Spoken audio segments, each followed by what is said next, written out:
Hello, I'm Isaac Hayes III, founder and CEO of Fanbase. Listen to what I'm about to tell you. The window to invest in Fanbase is closing. We've raised over $10.6 million of our $17 million goal. That means there's room for less than 6,370 people to invest in Fanbase for the average amount. The minimum to invest in Fanbase right now is $399. That makes you an owner in Fanbase today. Go to startengine.com/fanbase to invest. Why? Because current social apps have taken advantage of users for far too long, with content suppression, shadow banning, harmful racist content, and no real tools for monetization and equity.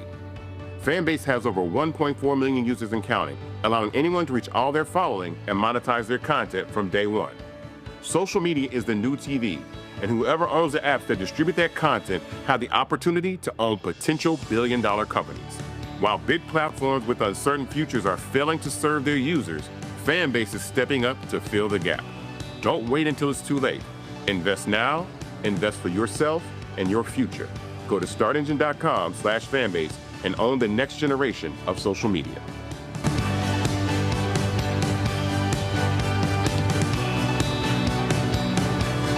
Folks, Black Star Network is here. Oh, no punches! I'm real revolutionary right now. Support this man, Black Media. He makes sure that our stories are told.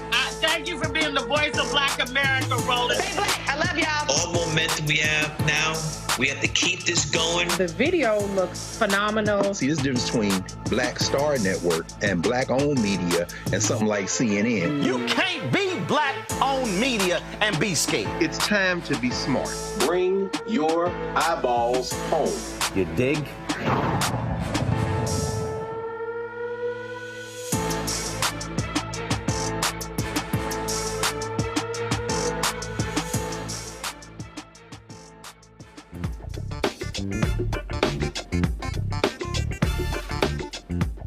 It's Tuesday, June 24th, 2025. I'm Greg Carr, sitting in for Roland, who is giving a speech in Syracuse, New York right now. Here's what's coming up on Roland Martin Unfiltered, streaming live on the Black Star Network. The Supreme Court drops another bombshell of its own, giving the green light, at least stopping the lower court pause, giving the green light to deport migrants into countries they've never even lived in. Our friend and friend of the program, legal journalist Elie Mystal, will explain what this controversial decision means for immigrant rights and how it violates principles of due process. Ceasefire confusion. No surprise there in the Middle East. Israel and Iran say the bombs have stopped, but the violence hasn't. What about the Palestinians? Is this the end of the so-called 12-day war? Texas Congressman Al Green, fresh off his latest rising to the floor of the federal legislature to call for the impeachment of Donald Trump, he's going to drop by live. He'll be with us here in the studio to explain why he filed those articles of impeachment on the twice impeached, criminally convicted felon-in-chief, Donald the Con Trump. In tonight's Crockett Chronicles, Representative Jasmine Crockett goes off on Republicans and their hypocrisy about lowering costs for Americans. In our Shop Black Star Marketplace, we will feature the resurgence of a pioneering name in black cosmetics. If you're above a certain age, you probably remember Fashion Fair. Well, it's back. It's time to bring the funk on Roland Martin Unfiltered, streaming live on the Black Star Network. Let's go. He's got it. Whatever the biz, he's on it. Whatever it is, he's got the scoop, the fact, the find. And when it breaks, he's right on time and it's rolling. Best believe he's knowing. Putting it down from sports to news to politics. With entertainment just for kicks, he's rolling. It's on go, roll, y'all. It's Roland Martin, Rolling with Roland now. He's funk, he's fresh, he's real, the best, you know he's Roland Martin.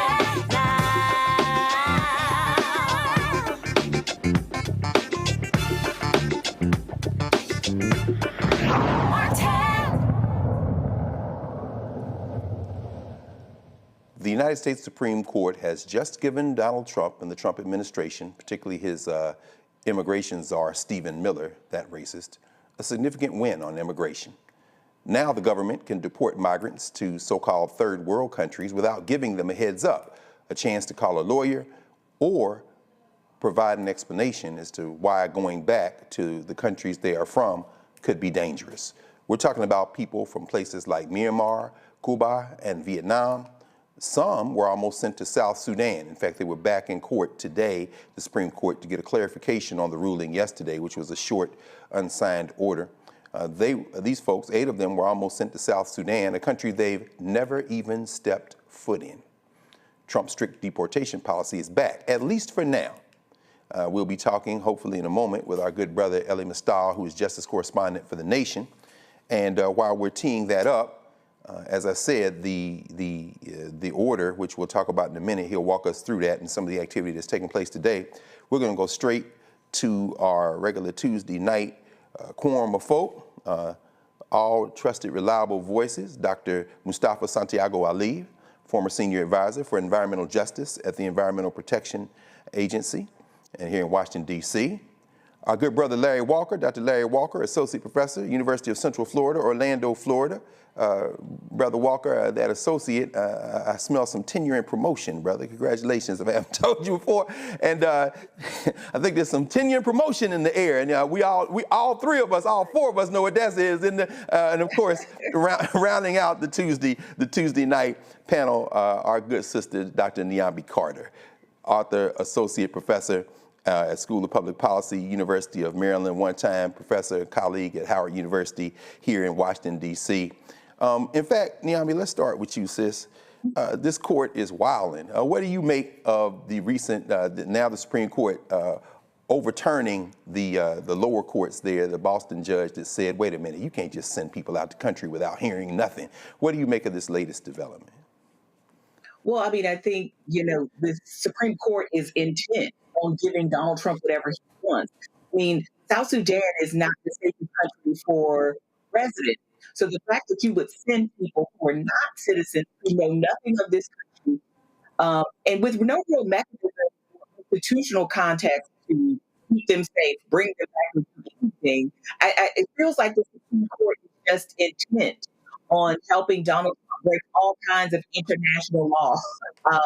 So I don't know what to make of this other than the Supreme Court is just as whack as the president. Indeed, indeed. In fact, I'm glad actually, Doc, that you said that, because we've got our brother, who I'm sure has just finished a hit somewhere else. He's everywhere at once these days. He's ubiquitous, and that's our friend and brother, Professor Elie Mystal with The Nation magazine. Elie, you there, brother? Can you hear me? I think he's there. Oh, there he is. Okay, we got your thumb up. Okay, good to see you, man. Hey, Dr. Carter just teed it up for us. You know, we're trying to make sense of this latest ruling. We saw the dissent, of course. Sonia Sotomayor is not playing on that bench, and neither is Ketanji Onyeka Brown-Jackson in these moments. But could you walk us through where we are right now? There's been some activity at the court today. In fact, since this story broke yesterday, give us a sense of your interpretation of this ruling and where it fits in the longer arc of what this administration seems to be trying to do to immigrants. Right. So the first thing that everybody needs to understand is that this court allowed Trump to violate an international human rights law, an international human rights treaty that this country has been a party to for over 3 decades. Okay, the treaty is called the Prevent Can't Send People to Terrorist Countries. I'm forgetting the name of the actual of treaty, but what it says is that you cannot send people to a third-party state without first ascertaining whether or not that state commits torture, tortures prisoners, violates various human rights. That's again, 30-year-old treaty in this country. Trump is doing that. He is sending people to third-party states that violate that international treaty, and the court said that that's just fine for now. What they did legally was that they lifted a lower court injunction that was meant to block Trump from sending immigrants away in this fashion. And they lifted that while saying that sometime later, sometime in the future, they might decide on whether or not Trump's actions are legal. So, 2 or 3 years, there's a good chance that at least 2 of the Republicans will come around and be like, actually, we shouldn't send people to countries where they're going to get tortured. But in the meantime, Trump can send people to countries where people are going to get tortured because they lifted the lower court injunction on what he's doing. And this is what the Supreme Court has been doing all throughout the Trump administration. As many of the viewers of this program knows, Trump gets defeated all of the time in lower courts. He gets defeated in front of Republican judges and Democrat judges. He gets defeated in front of Obama judges and Biden judges and Reagan judges and Bush judges, and even sometimes Trump judges. Trump gets defeated, loses in the lower courts like the Jets lose football games, all right? But the Supreme Court comes in after the fact and basically reverses those losses, lifts injunctions, lifts the things that were meant to stop Trump, and doesn't agree with what he's saying. But they say, like, oh, we'll just decide that later. And in the meantime, Trump gets to have his policies and continue his terror campaign against immigrants. Let's go down that road a little bit, Elie. Like you said, they continue to lose at lower courts, and of course, you've probably already talked about this, the whistleblower that over the Department of Justice is saying that Emil Bove was out talking bad in these email streets, talking about we just ignore the law, just defy the law and see what happens to us. But could you spend a minute helping us understand the importance of dissents in these cases? We know it's a shadow docket. They get there fast. It gets to the court, a quick, 1 or 2 sentences, but the dissenters, in this case, Justice Sotomayor, of course, joined by Kagan and Ketanji Onyeka Brown-Jackson, wrote a fairly lengthy dissent. Why is that important? And what's the difference in terms of how she's interpreting the law and how they are interpreting the law between that and the majority? Well, first of all, Sotomayor and Jackson, they're interpreting the law. The majority is not. The liberals are interpreting the law. The Republicans are trying to figure out how to allow Trump to get away with it. That is the key kind of intellectual difference between the two sides. That's the difference in their project. The Supreme Court on the Republican side, there are times where they're not even pretending to interpret the law. They're not even keeping up the appearances of having a real legal foundation for what they're doing. They're just kind of saying, well, Trump's the president, and what can we do? Well, a lot. And that's gets to your question. That's what the dissents are doing. They're saying there's a lot that we could be doing. There are various ways that we could be stopping him. There are various legal codes and ethics and statutes and precedents that we could be using right now to stop, again, the terror campaign that Trump is on. But the majority of the Republicans won't agree, won't enforce those principles and statutes and precedents, right? In terms of legal value, nothing. The dissent has no legal importance.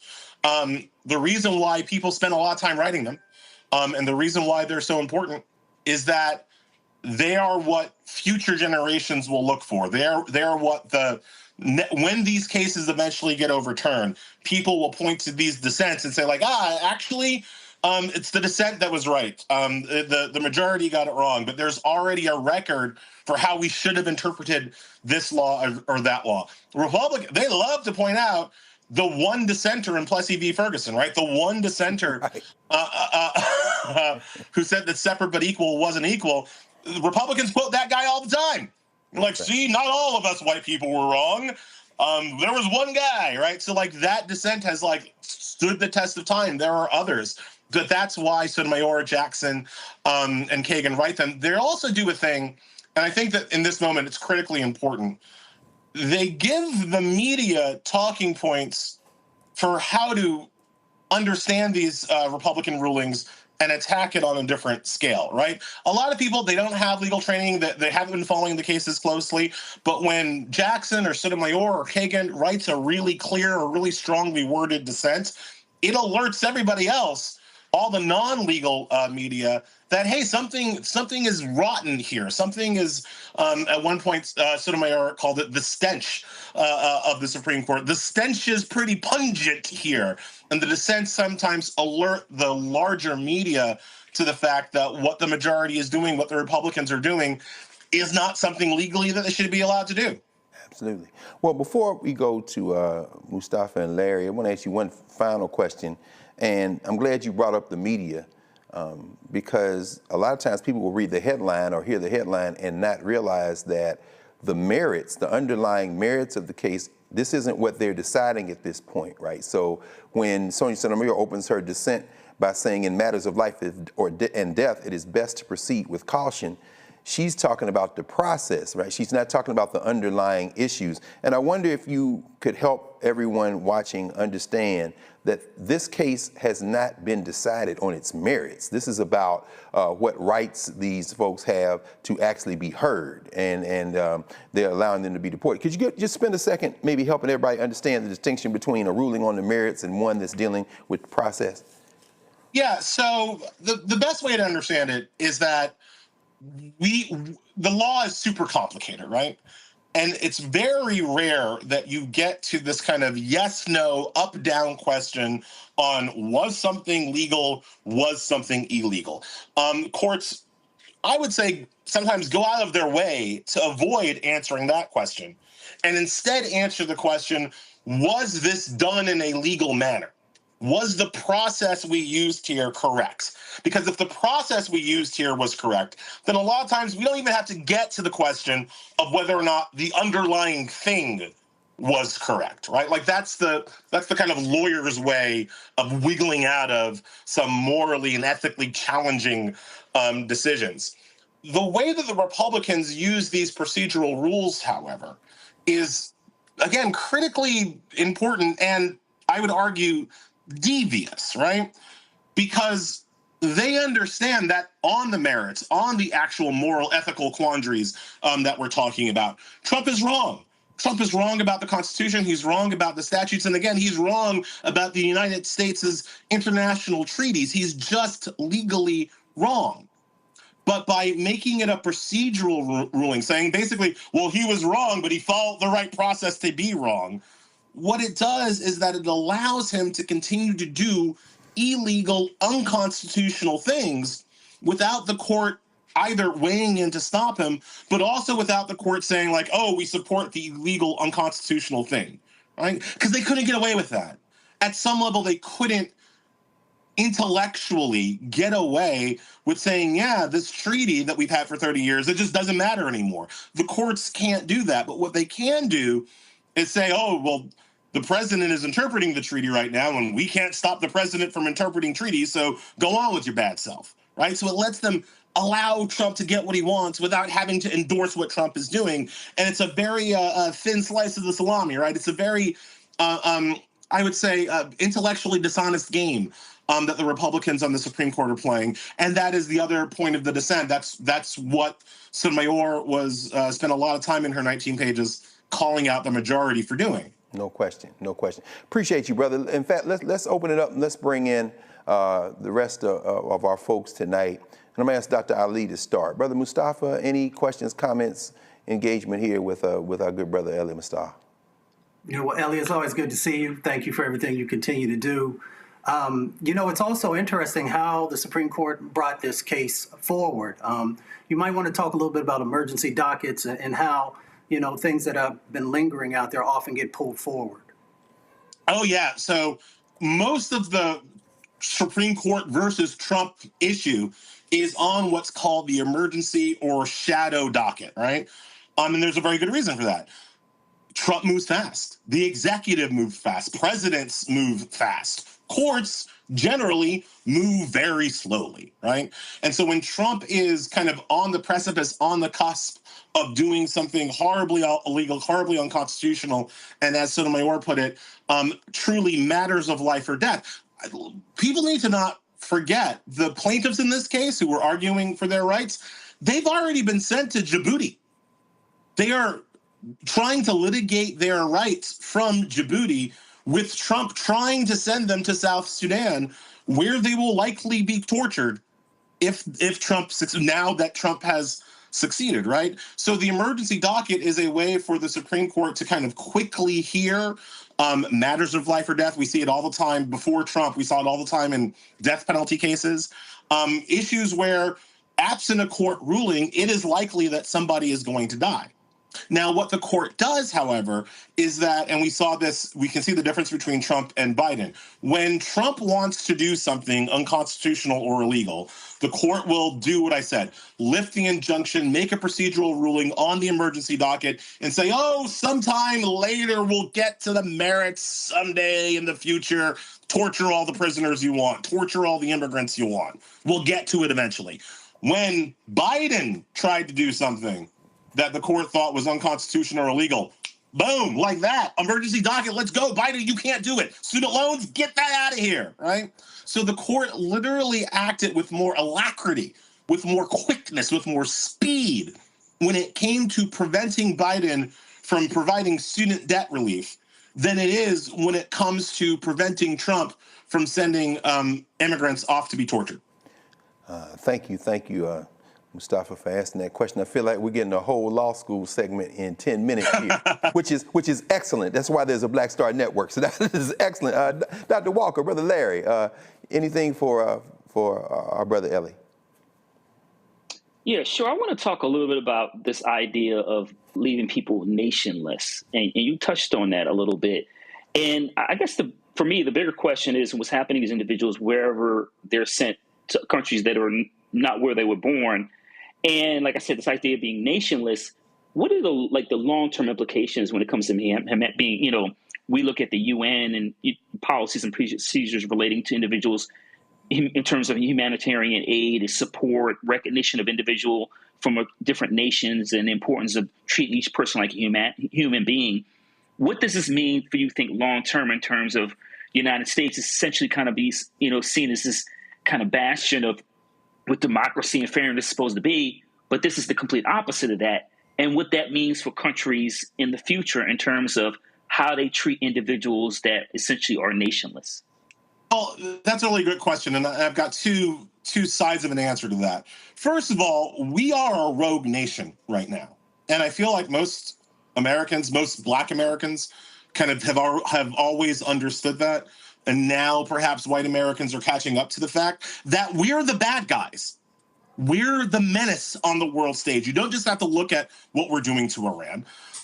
You can look right now with this court case that, again, it is a violation of an international treaty that we've signed on to for 30 years. This is a human rights violation that we are now a party to as a nation. We are a failed rogue state that is a bad guy on the international stage. And other states that want to be bad guys now can look to us for cover, can now look to us and be like, oh, look how America treats its prisoners. We can do the same thing. Look how America treats its undocumented immigrants. We can do the same torturous, horrible things. And again, for Black people, that has always been the case. I mean, other countries have always said, you know, look at how America treats its Black people, and now they want to lecture to us about morality. Like, other countries have always known that. We're making it extremely obvious right now during the Trump administration. So that's one side of the answer. The other side is a thing that, you know, I don't know that a lot of people knew that we did to immigrants before Trump, but we did this to immigrants before Trump. The idea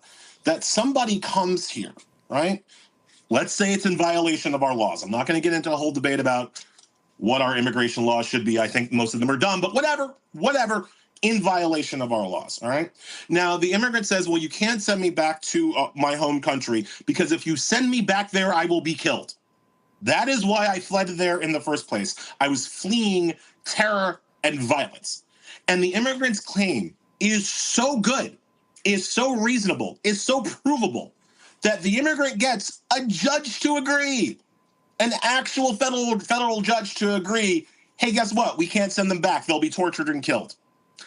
And so then our government, and not just Trump's government, Biden's government, Obama's government, Bush's government, our government says, all right, well, we can't send you back to your home country because this judge says you'll be tortured, so we're going to send you somewhere else. Somewhere that you're not from, you don't speak the language, you ain't got no family. We're not going to let you stay here, which is where you came to. We're not going to let you stay here where you have violated our laws. So the rational play would be for you to be punished here, since we're the country that we're saying you violate our. But no. We're going to send you to a random ass nation to be punished. Trump has added into the mix a random ass torturous nation, right? A random ass, you know, El Salvador has developed an entire revenue stream around imprisoning and torturing illegal immigrants. That's part of their GDP now, right? And South Sudan is not far behind. So it's like when America has too much garbage and we try to find another country that's going to take our garbage. Instead of dealing with it ourselves, we pay somebody else, because that's what America does, to take our garbage, right? You can imagine the kind of countries that are willing to take our excess immigration problems. They're not, you know, the leaders in human rights around the world, right? We're not sending people to like the south of France because the French are so much more evolved than we are. That's not what's happening, right? We're sending people to countries in political or economic turmoil who need the money and are not going to treat our detritus particularly well. Yes. And that's what's happening, right? And that's what people need. That's where I think some of the moral outrage has to come from what we're doing. If this person has established that they can't be sent back home because they're in too much danger, why can't they stay here? And fine, stay here in jail, stay here in whatever stupid thing that we're going to do. But why can't they stay here, where at least we can guarantee, one would hope, some access to civil and humanitarian rights? Okay. So before we take our first break of the evening, I want to ask Nyambi to come back around if she has anything. If you have anything, Doctor, you want to ask our brother before we go to break. And of course, just as we were going on air, we got news out of New York that the federal courts have told the Trump administration to facilitate the return of Jordan Melgar Samaron. Samaron, of course, exactly what you just said, Ellie, is saying that, hey, listen, if you send me to El Salvador, I could really get jammed up. So the federal courts, at least the lower level in New York, have just said he's, of course, joining Kilmar Armando Abrego Garcia, who was returned recently. So, Nyambi, anything for Ellie? Well, hey, Ellie, it's been a while. Good to see you. So you were talking a bit about the Convention of Torture. And that's basically out the window. And so now we're becoming a model for all the wrong reasons. But you started talking about this loophole, right? That the Supreme Court has essentially said, yes, Trump can exercise. But what do we think about this? Or how do we think about this, especially in a legal framework where this does become potentially a revenue stream for other nations that essentially can have these other people to do whatever they wish to do with them. How do we talk about this? I mean, you're talking about basically the plot of like 15 different dystopian sci-fi novels, right? Where you have an entire economy based on imprisoning people. But we also know that entire economy doesn't just exist in these other places. They don't just exist in El Salvador and Sudan. We know that we have our own private prison complex that's $1 billion industry that profits on the enslavement, because let's always remember the 13th Amendment applied to everybody except prisoners, right? The amendment that ended slavery applied to everybody except prisoners, right? And we already know we have $1 billion industry based on the forced labor of our incarcerated folks, right? And they do everything from, the standard kind of apocryphal making license plates to picking our food, to stocking our shelves, right? These are workers in our economy that are unpaid, that are treated as slave labor because they are incarcerated. So my first answer to that question is that we could start at home. We could start by not supporting the private prison complex, by passing laws that ended the enslavement of our incarcerated Americans. Like that would be a good start, but it's difficult to get people to think about prisoners as humans. Especially difficult to get white people to think about prisoners as humans. So like that's one avenue where we could reform. Another thing I always want to throw this out there because I think it's critically important. When you are a lawyer and your job is to find a loophole in an international human rights treaty, that's a pretty good indication that you're working for the bad guys. Right, like that's the bat signal of I work for bad people if they're asking me to find a damn loophole in an international human rights treaty, right? And there's got to be some level of public shaming and disgust for these people, right? John Sauer, the Solicitor General, who is credited with finding the loophole in this particular case, there's no reason why this man should be able to go to a cocktail party in D.C. and not get booed out of the bar, not get booed out of the brunch spot, right? Like these are bad people who are doing bad things and then don't get treated like bad people, not only in their current job, but like when they wash out of government and they go back into private practice, private lobbying, whatever, they get to resume their lives as if they hadn't just spent 4 years finding new and interesting ways to torture people. Like that also shouldn't be a thing, right? So I am all for actual reforms. I'm all for starting at home and reforming our prison industrial complex. But I'm also for shaming. And I'm not Luigi. I'm non-violently and all that.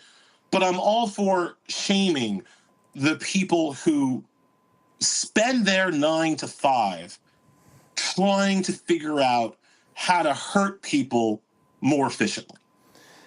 Thanks, Niambi, and thank you, Ellie, for at the last minute jumping in for us. Ellie Mistal, of course, correspondent for The Nation, author of Allow Me to Retort, and the most recent book, of course, released 3 months ago, the best-selling Bad Law, 10 Popular Laws That Are Ruining America.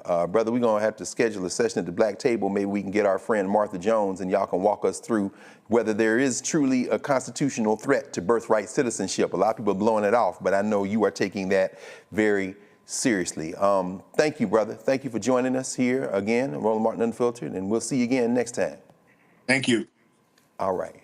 Very good. This is Roland Martin Unfiltered on the Black Star Network. We will be right back.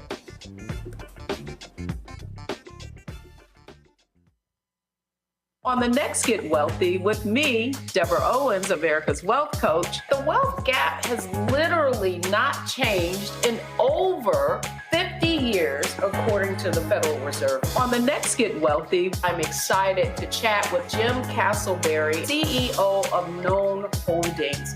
They have created a platform, an ecosystem to bring resources to Blacks and people of color so they can scale their business. Even though we've had several examples of African Americans and other people of color being able to be successful, we still aren't seeing the mass level of us being lifted up.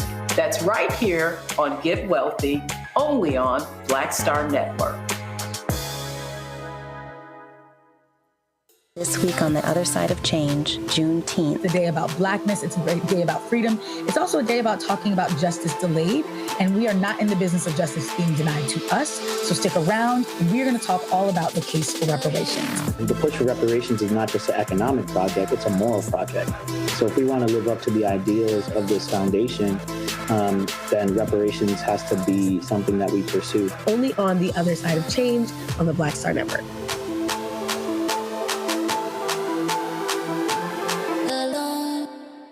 Hello, I'm Paula J. Parker. Truly proud on the Proud Family, Louder and Prouder on Disney+. And you're watching Roland Martin, Unfiltered.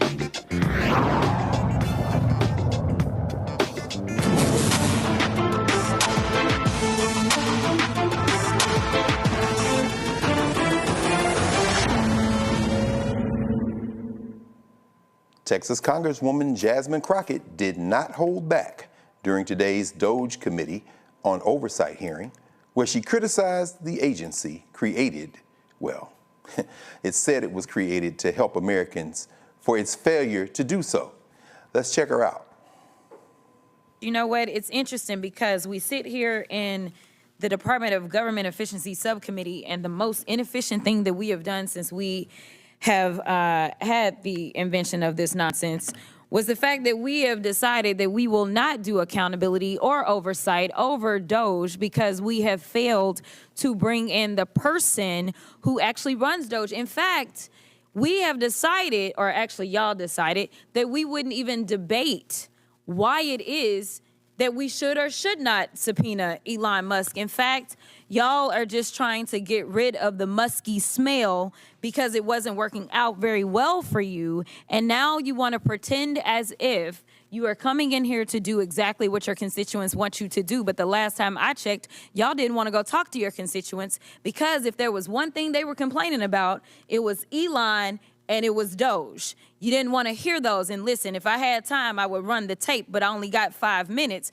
because there's plenty of video footage of all of y'all getting your butts handed to you when you went home and people told you how they felt about DOJ. So let's talk about it for a quick second. Americans are looking for help, but instead of offering it to them, the Republicans have unleashed the most aggressive attack on the working class families in American history. And they have been excited to do so. In fact, they are here today arguing to make all the chaos, confusion, and destruction caused by DOJ permanent. They want hungry kids to be permanent. They want sicker Americans to be permanent. They want homeless veterans to be permanent. Shuttered hospitals to be permanent. Disrupted Social Security benefits to be permanent. They sold out their constituents to give permanent tax breaks to billionaires. And they're doing it. And now they want to have a victory lap, celebrating the pain of their constituents. So, Ms. DeVito, let's go through some of the things that the Republicans have done to see if they're helpful or harmful to Americans. Helpful or harmful? Stripping health care away from 16 million people. I would say harmful. Laying off hundreds of thousands of federal workers. Harmful. Disrupting or delaying federal services such as Social Security. Harmful. Medicaid. Harmful. SNAP benefits. Harmful. Cutting billions from agencies like NIH. Harmful. EPA. Harmful. HUD. Harmful. FDA. Harmful. All right, seems like you understand the assignment. There's an entire agenda that is attacking the working class Americans from start to finish. And then the thing is, they told us that they were going to do this, but, you know, they pretended as if they knew nothing about the playbook that was laid out by good old Heritage Foundation. All of this talk about lowering costs and reducing waste is absolute BS. Their agenda is about one thing, making the federal government so weak that they can exploit it for their personal gain. They're stealing your data to help their companies. They're taking away your health care and food assistance to fund tax cuts for billionaires. Their agenda is pro-disinformation, pro obstruction, pro-greed, and pro-exploitation. If you didn't know, that's what DOGE actually spells out. D, disinformation. O, obstruction. G, greed. And E, exploitation. And congressional Republicans have been complicit in this agenda. They've helped this administration terrorize the public. They've allowed this administration to launch the country into a war without congressional approval. And while we're talking about saving money, let me tell you, just dropping those few bombs in one day, that was the beginning of what is going to be a very long bill for us as they talk about being efficient. There was nothing efficient about doing it. And maybe if there was some consultation, maybe with those that say have constitutional authority, since we care about the Constitution, then maybe we could have saved the American people not only money, but the lives that are now at risk as we have to put out warnings for American citizens in this country and abroad. Maybe we need to start leading with the people at the middle of what it is that is guiding us instead of following one person. The reason that people like me say things like y'all are in a cult is because somehow people are abdicating their duties and abdicating the very people that put them into office. But I got 30 seconds. They've allowed this administration to steal congressionally approved money for cancer research and food delivery to vulnerable communities. They've allowed Elon Musk to infiltrate your medical records and banking data. They've allowed this administration to ignore court rulings, and now Republicans are here patting themselves on the back, literally arguing to make this chaos permanent. So Americans are going to continue to live through chaos and destruction that has been occurring ever since he swore in January. And I hope y'all remember who caused this, because it wasn't the gentlelady's time has expired. Also the congressional Republicans. The gentlelady's time has expired. All right, there, let's cut that now. We don't need to hear the Congresswoman from WrestleMania, her voice at all. Dr. Ali, the brother Mustafa, you've been on that hill. You and Larry have been sitting behind these people as they are talking. What did we just see, brother? Walk us through what we just saw. Man, Congresswoman Crockett, she took everybody out to the woodshed and just let them have it. I appreciate someone who brings the receipts, but also really knows the impacts that are happening. Because you got a lot of people come up there, talk a good game, say they care about people, but they're not willing to stand up for the most vulnerable who are out there. And now the vulnerable is actually expanding across our country. You know, the reality of this situation is DOGE never was needed, because you had the General Accounting Office, you had Inspector Generals, of course, in each of these agencies and departments who have a responsibility to be looking at these types of things and pointing out where there was inefficiencies. And the other part of it is you never heard Elon or the rest of that crew come back and talk about folks who got contracts over $500 million and up. Because if you really want to look and see where, you know, there are some questionable actions that are happening, that's where you need to start. On the defense side of the equation, where anyone who spent any amount of time in Washington, D.C. knows that there's huge amounts of money that goes into that space, both dollars that are seen and unseen. It's interesting. Like you say, policy wonks, people do deep dives and get into the weeds. But I tell you, Dr. Carter, I tell you, Niambi, the gentlewoman from Texas seems to be getting stronger. I mean, she already started at a high level, but her ability to kind of parse data and stitch it together with some compelling kind of rhetoric, put a few good zingers in there, but keep it at a very high level. It just seems like she's getting better and better at this with every hearing. What's your interpretation of those 5 minutes and 8 seconds we saw there? Well, look, Jasmine Crockett is an attorney. She's a very smart woman, and she came there to do her job, unlike most of her colleagues. And I think that's something that she's pointed out over and over again. When we are talking about members of Congress, these people who see themselves like we're talking about, you know, the Eagles versus the Jets or something, misunderstand what the mission is. The goal of that body is to deliver policy that is the best policy they can do for the most of us, not just for the people who think like them, not just for the people who vote for them. And what Jasmine Crockett has done consistently and very well is keep our mind on that, as opposed to letting these people, you know, do what they want to do and skitter by on some BS notion of duty and say what you are is actually derelict in your responsibility, and you are in violation of the oath that we take to this nation, that you are constituent. And so one of the things she's done is put her foot on their neck every chance she can get, whether it's in the chamber, it's in the media, and she's getting better because she understands the place better. She is going to be around for a very long time. And I think people like Marjorie Taylor Greene and others will rule the day, because Jasmine Crockett is not a person that they can roll over. She speaks fluently their language. Right? She understands how to give as good as she gets. And the other thing she does is understand facts. She speaks, as you know, with data, with evidence, which many of these people have sort of said, hey, Sarah, right? We don't need any of that. We're just going on vibes and feelings. And Jasmine Crockett has reminded us time and again, not just us in this body, but us as citizens, that these people are not doing their job. They're not serving you. And that is what I appreciate the most about Representative Crockett, because she does it every single time she has a moment or opportunity to speak. Absolutely. Absolutely. Dr. Walker, Larry, in a previous life, of course, you spent time as a staffer on the Hill, in fact, a legislative director. We've seen, certainly since the November election, some changes in the Democratic Party, some bucking, some challenges. That generational wave, of course, we got our youngest in the federal legislature right now, Maxwell Frost, but then there's the squad, there's AOC, of course, and everybody from Ilhan Omar and Ayanna Pressley, but then you've got the Lauren Underwoods of the world and the Johanna Hayes of the world. It seems as if Jasmine Crockett is emerging as a very potent mix. I mean, she's a generational kind of figure. She's part of that insurgency. We saw what happened at the top of the Appropriations Committee, where they were trying to, Oversight Committee. We saw that kind of tussle for power. And of course, now that congressperson has made transition, so there's gonna have to be a replacement. Larry, what should we be looking for on Capitol Hill, certainly over the next election cycle or two, in terms of Jasmine Crockett and how she's positioning herself? And what do you imagine might unfold in the career of Jasmine Crockett, and why should that be important to us? I think this is a really important question. I think my colleagues got to it. She's an exceptional communicator, and particularly when you're in the minority, you need that. I think one of the good and bad things about Capitol Hill is seniority.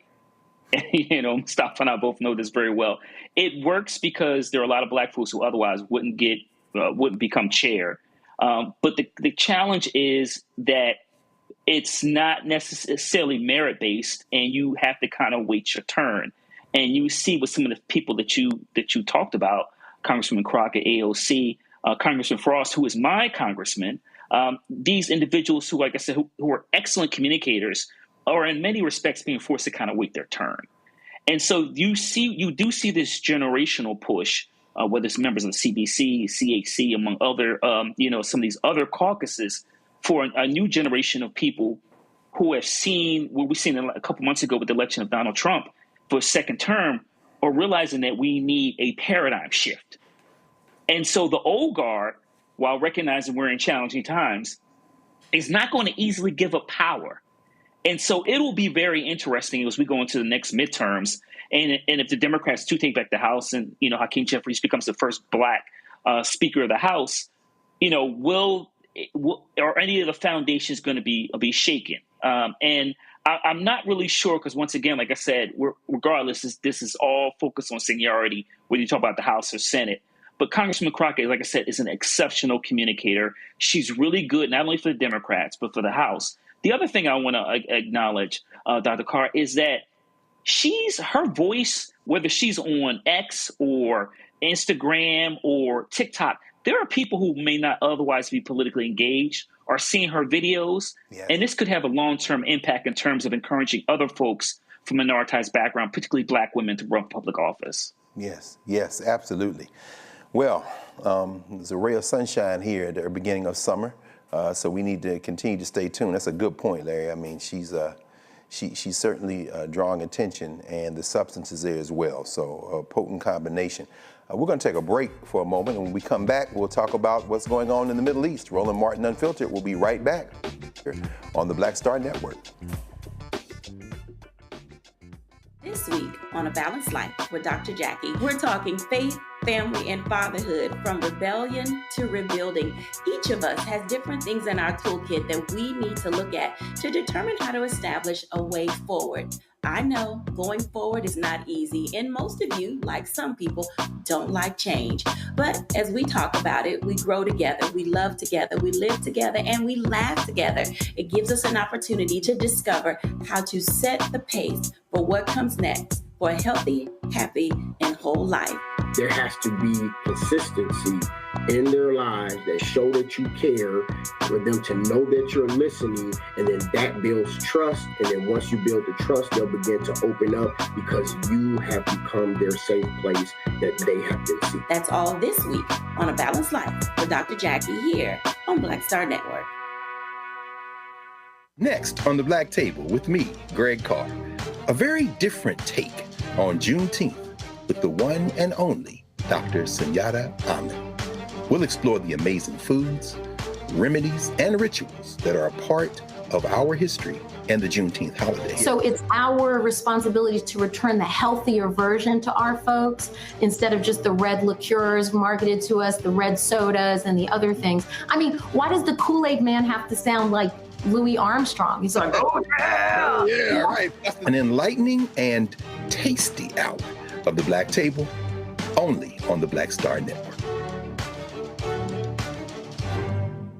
Hi, I am Tommy Davidson. I play Oscar on Proud Family, Louder and Prouder. I don't play Sammy, but I could. Or I don't play Obama, but I could. I don't do Stallone, but I could do all that. And I am here with Roland Martin on Unfiltered.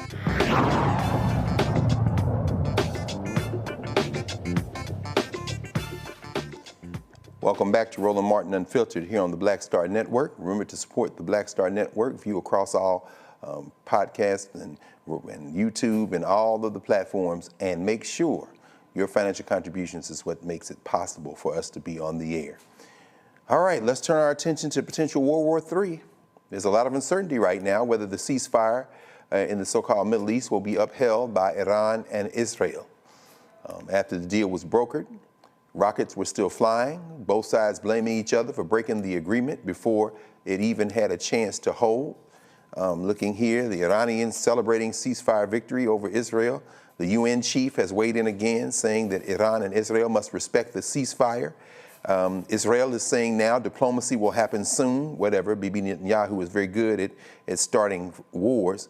Senator Bernie Sanders has said that Netanyahu should not be dictating U.S. policy. We've been seeing a lot of that. And of course, Donald Trump just landed overseas at the NATO conference, even as his own people are saying that they did not destroy Iran's nuclear program. In fact, maybe just set it back a couple of months, but they're scrambling now to walk that back.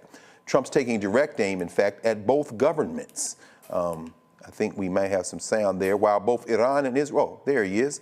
Let's pause here and listen to Donald Trump as he continues to devolve before our very eyes. Israel says that Iran violated the peace agreement and the ceasefire agreement.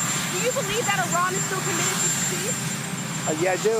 They violated it, but Israel violated it too. Are you questioning if Israel is committed? Israel, as soon as we made the deal, they came out and they dropped a load of bombs, the likes of which I've never seen before. The biggest load that we've seen. I'm not happy with Israel. You know, when I say, okay, now you have 12 hours, you don't go out in the first hour and just drop everything you have on them. So I'm not happy with them. I'm not happy with Iran either.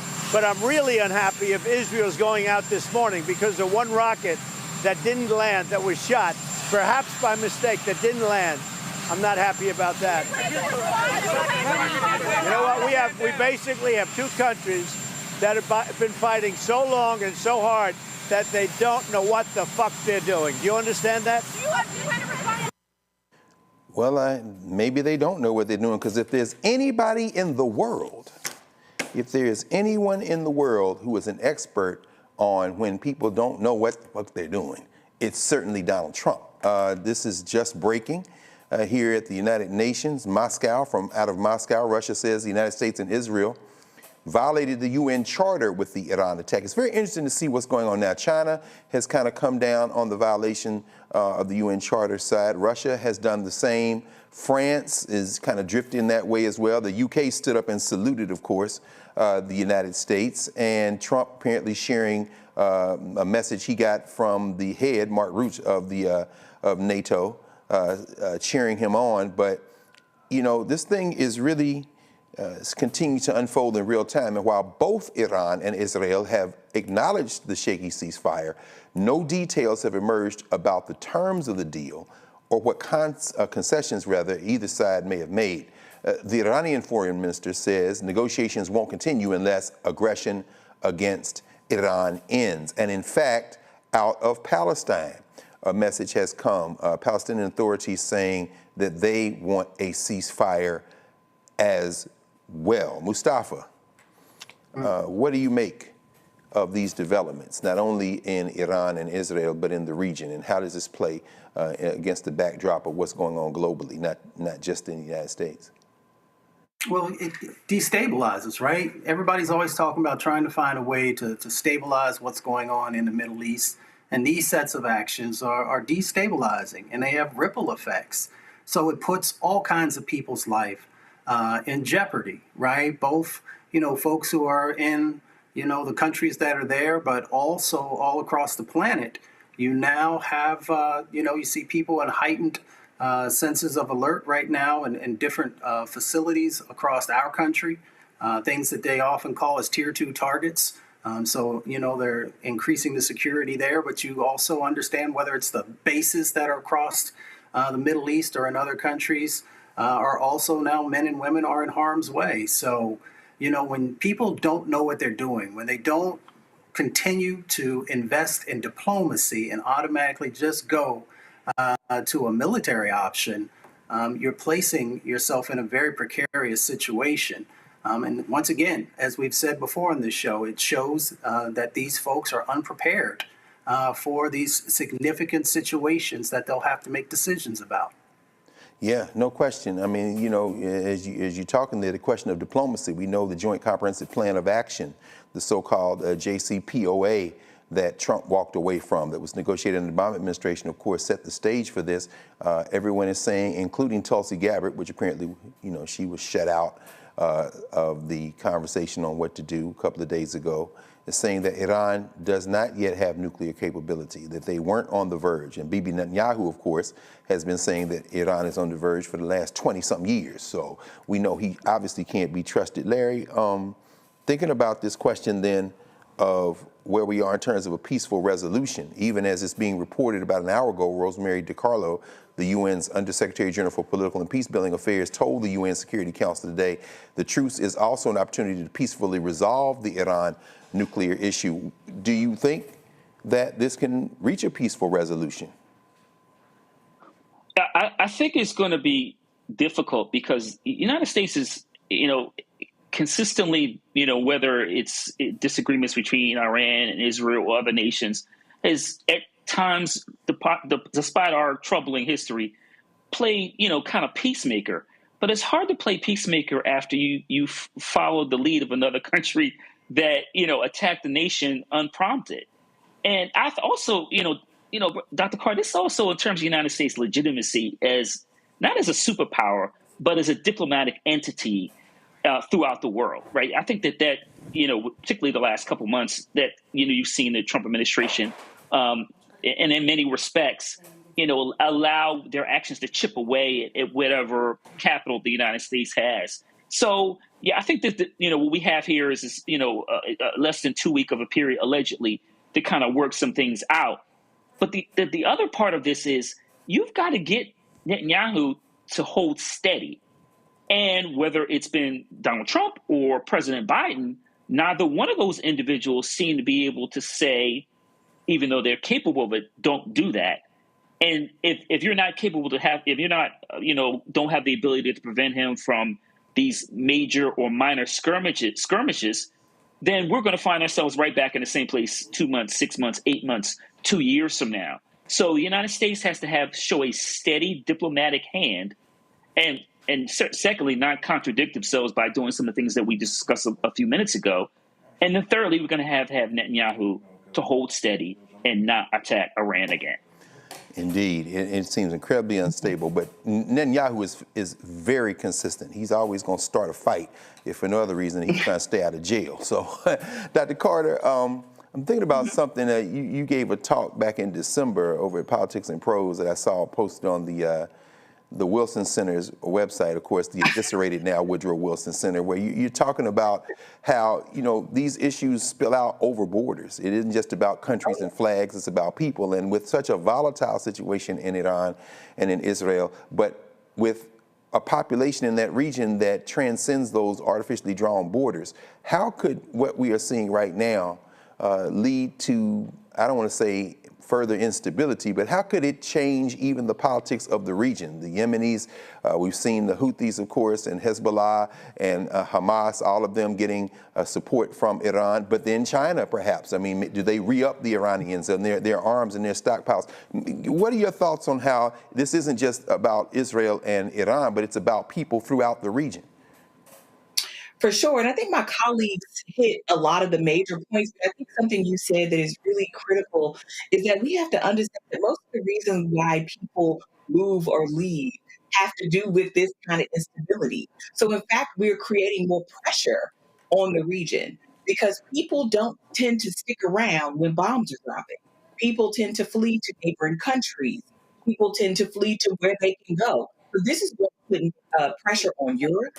This is going to put pressure on other parts of the Middle East. And certainly, I think one of the things that the United States is realizing they'll never admit is that part of the reason that China is such a juggernaut is China moved into all those places on the continent of Africa, in the Caribbean, in the Middle East, that the United States basically walked away from and said we wanted nothing to do with. And it's not to suggest that China is more altruistic, but in terms of giving up ground, internationally, the United States did that all on its own. And when we look at what's happened over the last, say, 6 months, since Donald Trump has been in office, we've moved away from all sorts of international relationships that actually kind of held the world together. And none of us, and I think this is something we don't talk about enough, have lived in a world with no United Nations, no NATO, right? Like, we've not lived in that universe yet. No World Health Organization. We're experiencing it now. And so I think whether we're talking about Iran or any other place, one of the things we know is that part of the reason why Iran is here is because of U.S. intervention and because the U.S. really participated in creating the conditions for Iran to look like it does now, for Iraq to look like it does now. And it's sort of like we tried to semi-subscribe to the you break it, bought it kind of philosophy, but we've never actually invested in that region because we view it as instrumental to our own ends. So I think we're going to create a situation where people will be flooding to other nations, these other nations will need more assistance. And we are doing all of the things that seems to be contraindicated by the politics that Donald Trump espoused. Yeah. So it's going to require more international cooperation, not less, to manage the fallout. Okay. All right. Well, that I got another history lesson there, and that is important. I'm being told we're going to forego the break and go straight now to our conversation. Is that right, Carol? All right, very, very well. I'm a man of a certain age from the hip hop generation. So those of you who remember this quote, what I'm about to say, you will remember Big Daddy Kane at the Apollo Theater, live at the Apollo, and the MC said, "He has arrived, Big Daddy Kane." So I'm not gonna give you a new nickname, Congressman, but that Kane of yours does speak, but you speak louder than the Kane. He has arrived, in fact, one of the most accessible members of the federal legislature, a man who I'm happy to say, it just came back from Galveston. Happy belated Juneteenth. Your comrade Al Edwards, of course, was standing there in Ashton Villa on Juneteenth there in Galveston. But a man who has called once more for the impeachment of the President of the United States. I see your colleagues voted 344 to 79 today, not to follow your lead, but they'll come around. It's so good always to see you, Congressman Al Green. Thank you. Good to see you, brother. Thank you, dear brother. It's an honor to be with you. And you mentioned Al Edwards, so I have to just say a quick word about it. Yeah, please. Al Edwards is the father of Juneteenth. Yes. I saw him suffer when he brought that holiday to our attention. There were many people at the time who thought that that was a holiday for buffoonery. They didn't see it as what it was, the history associated with it. And he knew more about Juneteenth than most people, than most that is published. For example, most people don't understand that, and this is from Al and now my research, that the people who really liberated the enslaved persons were of African ancestry. Yes, sir. It was the 25th Army Corps that came in. And most people say, well, General Gordon Granger came in, read General Order Number 3, which did not free black people. No. I mean, if they freed them, why was Dr. King having freedom marches? Yes, sir. It did not free. It acknowledged the need for freedom. It did acknowledge it, but it said, go back to wherever you were, work for whomever you were working for. I mean, I'm going to go back to this man, the whip, and they called it home. Yeah. Stay home and work for yes.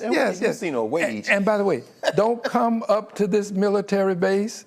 We're not going to protect you. And do you know any idle blacks? They said, don't come in your idleness. Thank you. Yes. So it really didn't. I mean, but Al Edwards really suffered to get that first state holiday, first state to recognize it. First, Texas, of all places, by the way. Of all places. Of all places. Well, the best place for it. Well, like you said, I mean, because Texas get worked out, the rest of the country is going to be all right. If you can convince Texas. Texas is the only state to secede twice because of slavery.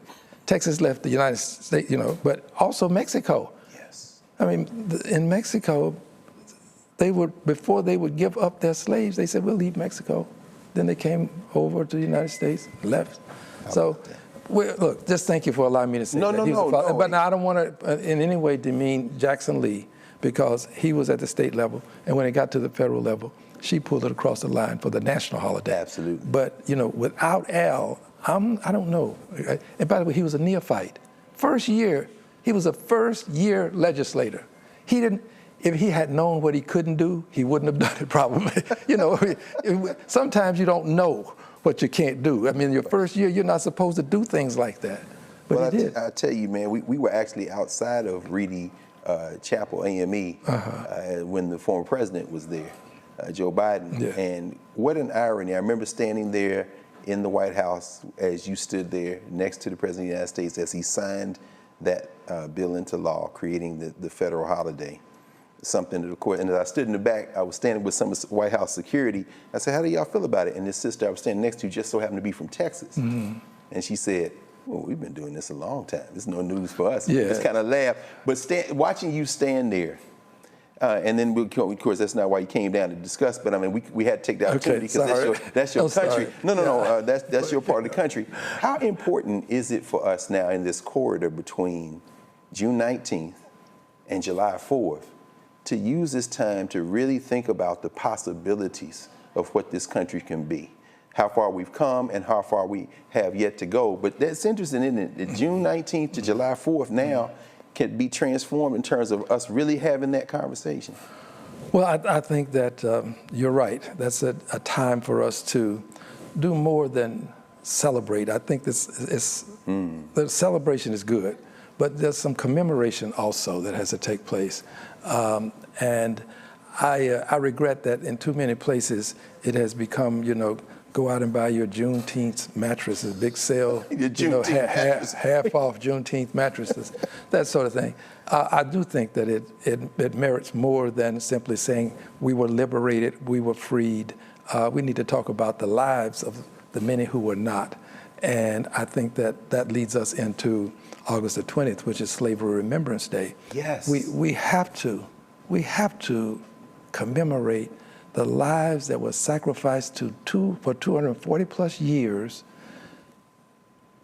In 1956, Congress awarded a Congressional Gold Medal to the Confederate soldiers, the enslavers. Surely we can do that minimum.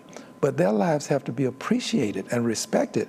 And I'll be quite candid with you, until they are, we won't get the respect that we merit, because our ancestors are not being respected in this country. That's right. We want, and people who want reparations, I'm one of them. We're not going to get reparations for people that are disrespected. We got to first make sure you respect them. And to respect them, you got to have a day to acknowledge. And now we've also legislation to make it a month, Slavery Remembrance Month.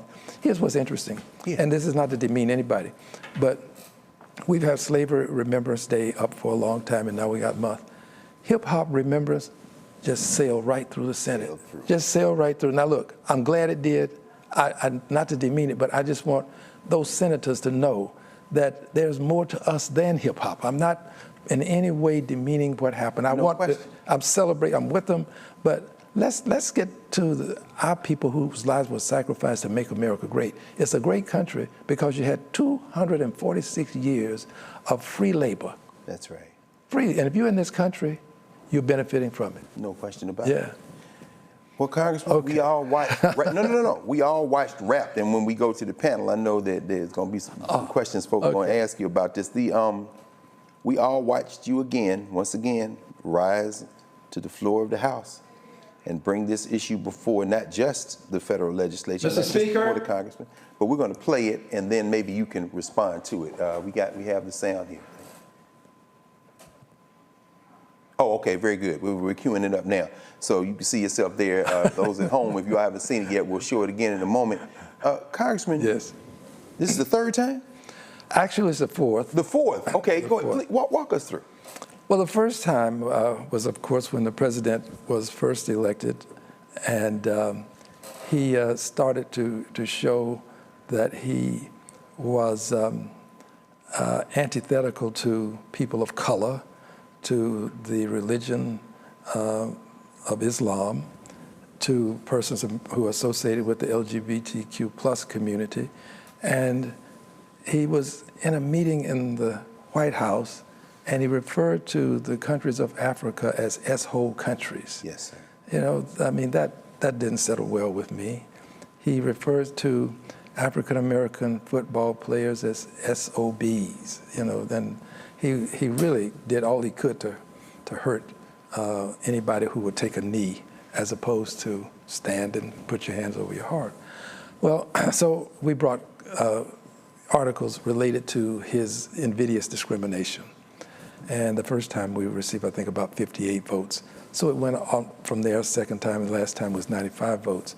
And then thereafter, you build up so much momentum with this that at some point, the rest of Congress recognizes that this is what the people want. Yeah. And what the people want, we usually try to provide. And when that happened, then he was called for the impeachment as associated with phone calls that he made, trying to get people in Ukraine to do some dastardly deeds, for which Ukraine is still paying for. Yes, sir. And now this time, it really emanates from, I was working on articles of impeachment against the president and the vice president. And then he decided that he would bomb Iran without conferring with the Congress. And there was supposed to be today a briefing about it. No briefing. We have not been given any information about what happened from sources that are supposed to be able to give us the intelligence. Can we pause there, because lawyers are on all side of this issue. And we know the War Powers Act, of course, in the wake of the Nixon administration, is secret bombing in Cambodia. But you just raised something that we've heard reported, we've all heard it, but I don't know if we've spent enough time on that. Congress has the power, has the sole authority to declare war, right? Absolutely. And they can call it an action like they did, I guess, Korea or something, get around that. But no briefing? What's the precedent for that, Congressman? Has that happened before? I know of no precedent. I've only been there 20 years, so things. So Iraq War, none of the other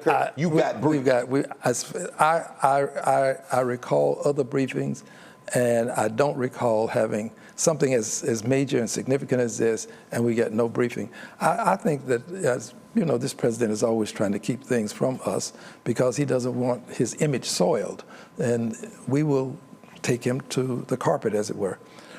But So we didn't get this briefing, but he took us to war, and he not only did he not brief us then, but he hasn't briefed us now, and this is clearly a violation of Article 1 of the Constitution, Section 8, Clause 11.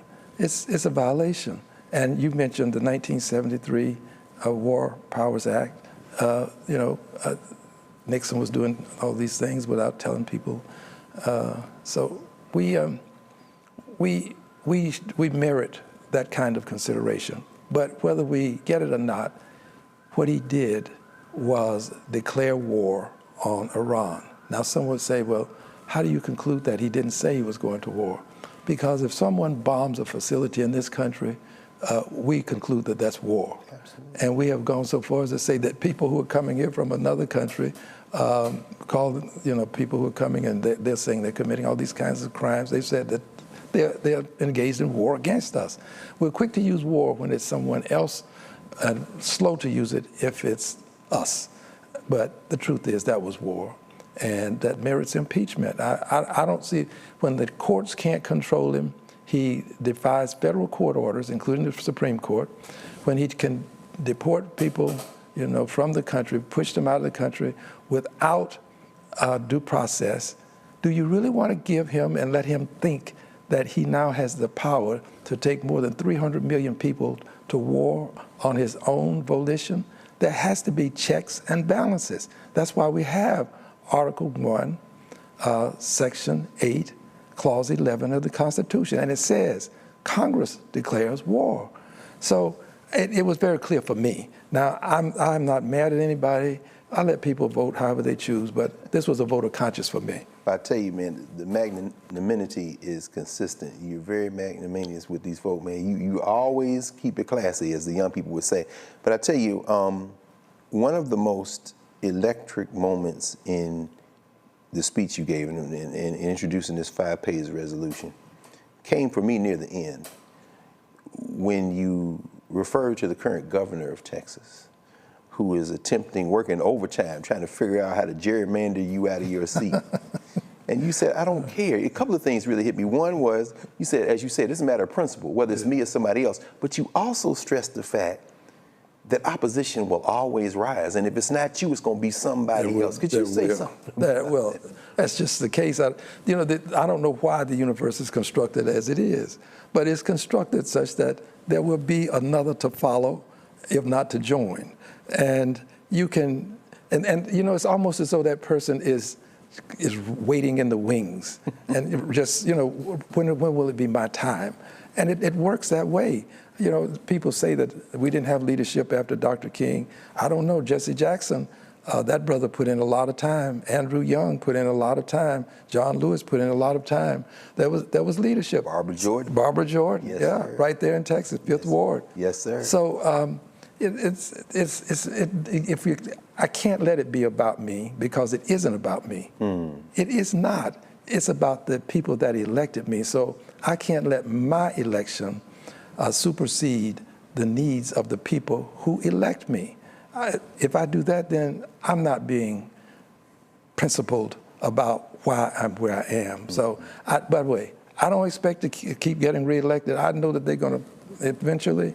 They'll find a way to do it. Right now, the governors or not, and the president. I mean, I was just reading a book. It's called Lone Star Constitution. Yeah. They say the most progressive and forward-looking uses of the Constitution in terms of the legal battles came out of the state of Texas. So I'm not sure at all that they'll be able to do it. Y'all got some of the baddest lawyers in the country. Yeah, well, now that's true too. But not only out of the state of Texas, but out of Houston, because yes, sir. It was in Houston where we were having white primaries. Yes, sir. And Lonnie Smith, who was a dentist in Houston, he's the person who filed the lawsuit that went all the way to the Supreme Court challenging white primaries. But get this, in Texas, when the Supreme Court said, no, you can't do that, you can't have a white primary, and then the person who wins the primary wins the election. This is what the Supreme Court says. And you know what Texas did? Texas said, okay, well, we'll have a white pre-primary. Right. white pre-primaries. It's a true story. So you're right. Smith versus Allwright. In fact, I was just at the African American Research Library at the Gregory School on Friday, just going in powerful exhibit right there next to Freedman's Village, reading about Mr. Smith. Man. Yes. Don't mess with Texas, man. The black folk down there will save the country if you get out of the way. We've got some people who have really taken some powerful stands. I'm just going to mention one person. No, please. And then we're going to bring everybody in. We're all over the place now. But, no. This is a person who has not received his just credit for things that he's done, and that's Craig Washington. Craig Washington was just a powerful lawyer. They still talk about Craig Washington in Congress.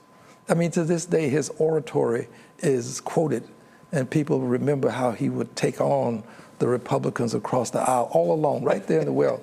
So just thought I would mention him. He's here out of Houston, great lawyer, and a person who cares about people.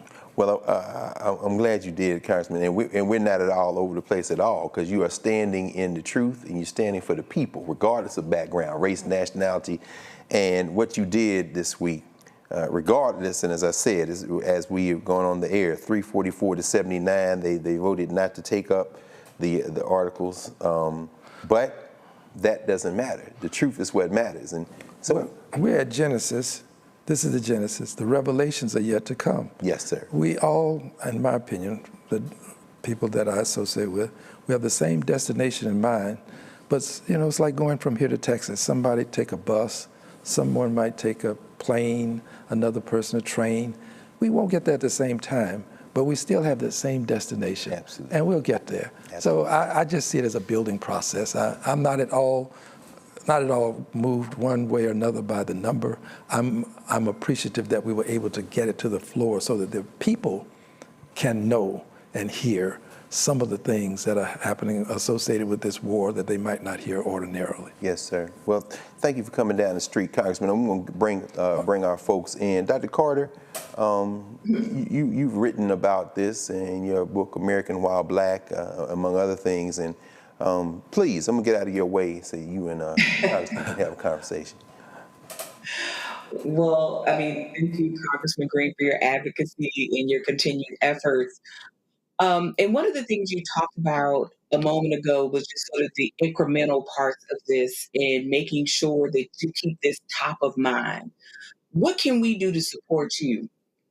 Well, thank you. I am a person who believes in peaceful protest, and I think we should promote it. This president uses his incivility to take advantage of our civility.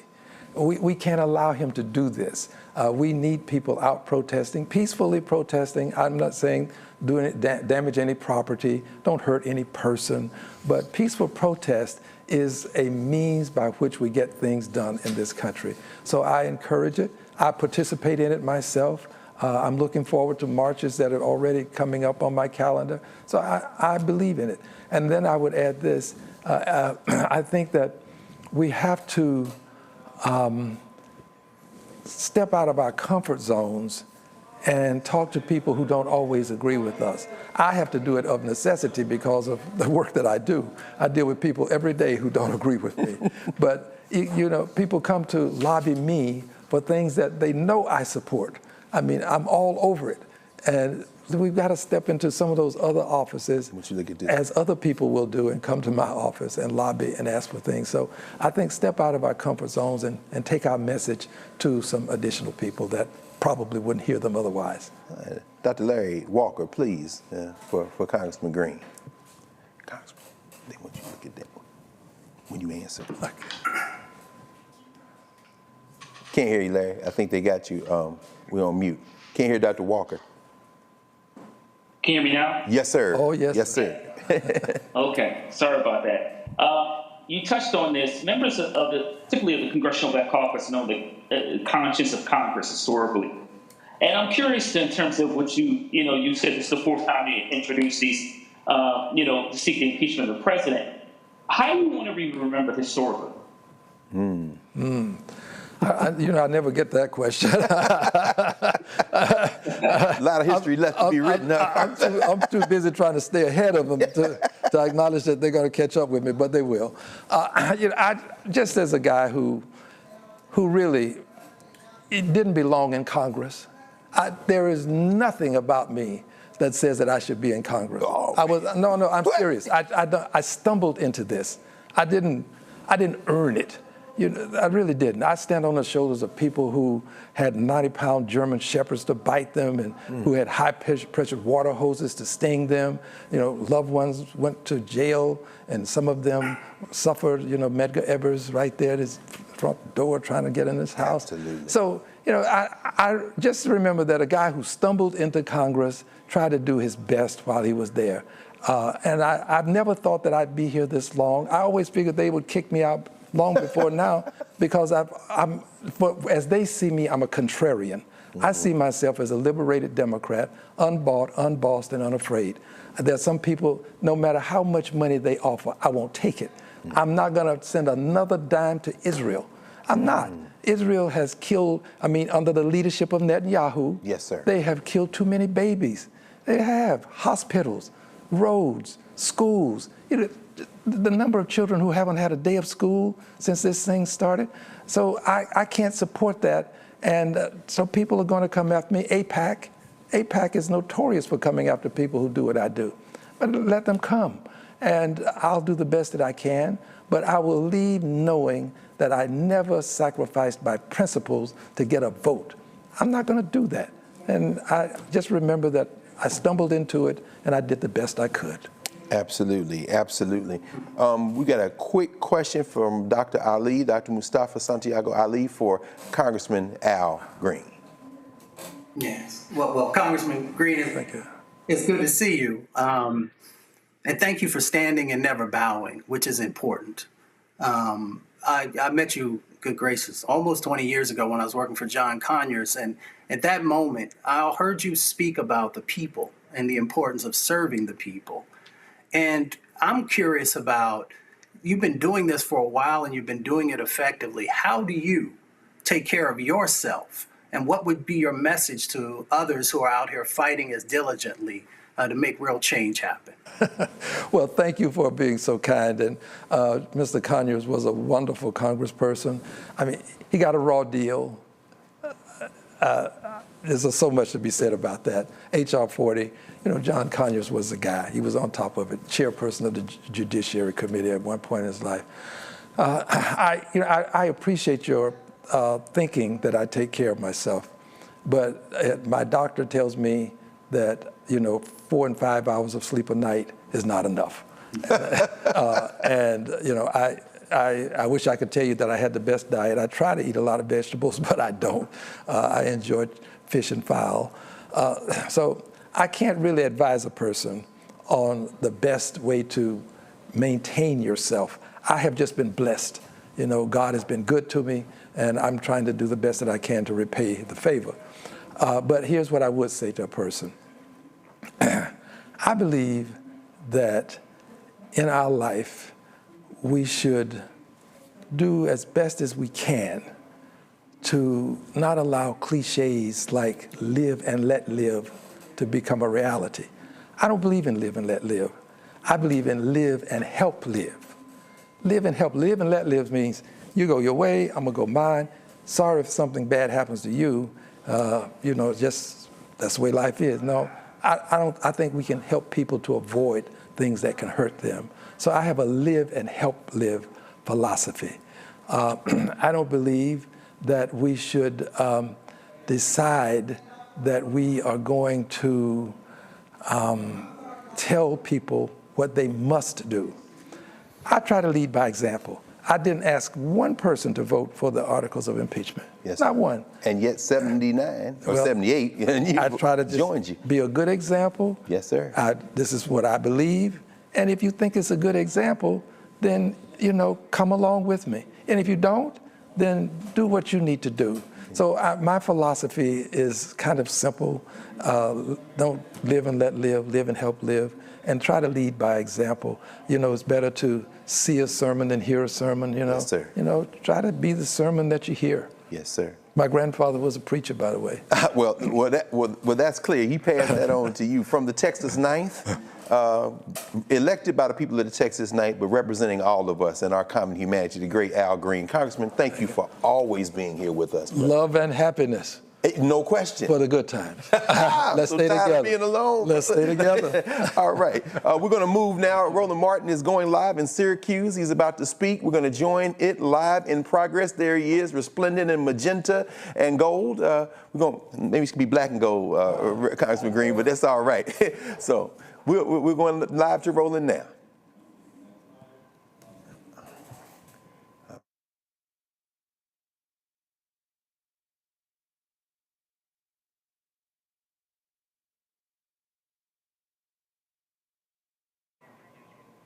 Okay, very good. I guess, Congressman, we got a second here. Now, listen, the man is right. You need to take care of yourself. We know you don't get any sleep because you constantly, if you're not battling there, you're constantly joining us on the air. How do you think this thing is going to play out now in the Middle East? There's a tepid truce, so to speak. Well, nobody's being briefed.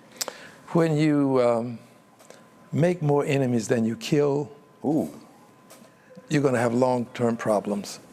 And all of those babies who are fatherless now, yes. You know, I mean, are we asking people to divest themselves of what God has given us to protect ourselves? That's memory. You know, memory is there for a reason. Yes. And I'm not wishing that any of this would happen. I'm giving you a perspective that we don't hear a lot, I think. And that is that these thousands of babies that are still alive but who've lost brothers and sisters and fathers and mothers, I don't know that you can say that that's just going to evaporate. I just don't see it. And I think that what we have done, meaning our working with Mr. Netanyahu, Mr. Trump and Netanyahu, is convince a lot of people that you need a bomb. Yes, sir. Yeah, I think a lot of people are going to say, I'm going to get me one too. Yes, sir. Yes, sir. Well, I tell you, that may be the most important thing we need to be paying attention to is the fallout coming from this. So, all right, we're gonna take a break here in a moment. We're here on Roland Martin Unfiltered, live the Black Star Network. And I'm being told. Thank you. We're going back. Roland Martin speaking there for the NAACP in Syracuse, New York. We're going right to our brother, Roland Sebastian Martin. Information. And we launched the show, we launched 4 shows, and understand, again, what happens when you do the work. When we were in Chicago for the Democratic National Convention, when you reach a certain level, YouTube assigns you your own person. And they told us that when they grouped us in the same category as all of the other, they put us in the category of the progressive shows. We don't call my show not progressive, it's not conservative, we're not liberal, we're not Democrat, we're not Republican, we black. And I say that because we purposely center African Americans, so we're not a part of the conversation. We are the conversation. And they said they were surprised and shocked when they tabulated all of the shows that we had the highest watch time per viewer out of all the shows, including those that were far larger than ours. That means that folks were truly engaged in our content. We've had some 36,000 donors since we started. We don't have any millionaires, billionaires. We fight in the ad industry every single day. $340 billion spent annually in this industry. Black-owned media is only receiving 0.5 to 1% of advertising dollars. And that's one of the reasons why you don't see the growth among black newspapers. You don't see the growth when it comes to black digital outlets. There's a reason why when you look at the black cable networks, you don't see a single news show. The only show on BET is a monthly show that's 1 hour. And it's a whole lot that happens that we can't cover just in 1 hour per month. So that's what we've been able to focus on. And so, so many of you have stopped me and said that you subscribe to our channel, that you are a donor to our show. And one thing I really appreciate about our fan base is I'm very frank with them. I say, listen, this is not going to be like, PBS or NPR.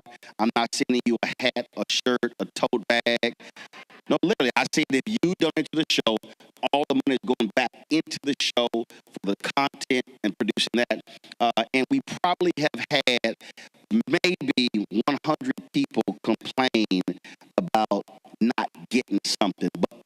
But the other 36,000 said what we're getting is the news every single day from our perspective. And so that's why it has been fantastic in what we've been able to do. And we're streaming this right now. And that's other deals. When you own it, you ain't got to ask. Like I had my sister, and I said, hey, is it being recorded, being live streamed? She said, I think it's being recorded. I was like, that's fine, because I carry my own stuff with me. And see, it's amazing when people go, you set your own stuff up. I was like, yeah, why would I pay for somebody to come with me to set it up when I can do it in 10 minutes? I'm like, that ain't a smart business person. That makes no sense. To pay for an airplane ticket, a hotel room, a per diem, and a daily fee when I can do it myself. I've been setting up cameras since I was 14. Just because I own it don't mean I can't do it. And so we are always good to go. So we're streaming right now, and then of course we will have it. We will have it available later. So we're looking forward to that. And so again, so folks are watching, and again, this is why it's important. There's so much stuff that's being covered all the time. So much stuff that we cover, and so we appreciate that. So let me get to the task at hand. Your subject here is called "Together Unstoppable: Preserving Our Legacy." I'm about to augment that. All right, everybody, stay tuned here to the Black Star Network, to Roland Martin's YouTube channel. You can see those remarks there in Syracuse, New York at the NAACP. You can see them in their entirety. Encourage everybody to do that. And we will come back right in a moment here at Black Star Network, Roland Martin Unfiltered. We'll continue in a moment. Hi, I'm Dr. Jackie of A Balanced Life. Think about the men in your life and ask yourself these questions. Who are their male role models? Who can they turn to for advice to learn about what manhood is all about? On our next show, we talk about why male mentoring is so important to men of all ages. Actor Dondre Whitfield leads an all-star cast and panel to answer these and many other probing questions. A woman can't teach you how to be something that she's not. That's on the next A Balanced Life with Dr. Jackie on Black Star Network. Next on the Black Table with me, Greg Carr, a very different take on Juneteenth with the one and only Dr. Sunyata Ahmed. We'll explore the amazing foods, remedies, and rituals that are a part of our history and the Juneteenth holiday. So it's our responsibility to return the healthier version to our folks instead of just the red liqueurs marketed to us, the red sodas and the other things. I mean, why does the Kool-Aid man have to sound like Louis Armstrong? He's like, oh yeah! Yeah, right. An enlightening and tasty hour of the Black Table, only on the Black Star Network.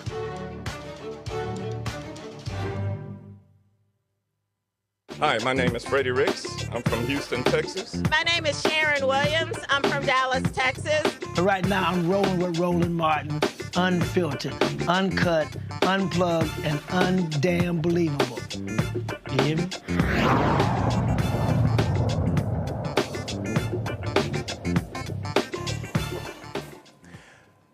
Welcome back to Roland Martin Unfiltered. After 29 days of testimony, the prosecution and the defense have rested their case against Sean Diddy Combs. Prosecutors called 34 witnesses, including alleged victims, escorts, law enforcement agents, and assistants. The defense did not call any witnesses to testify.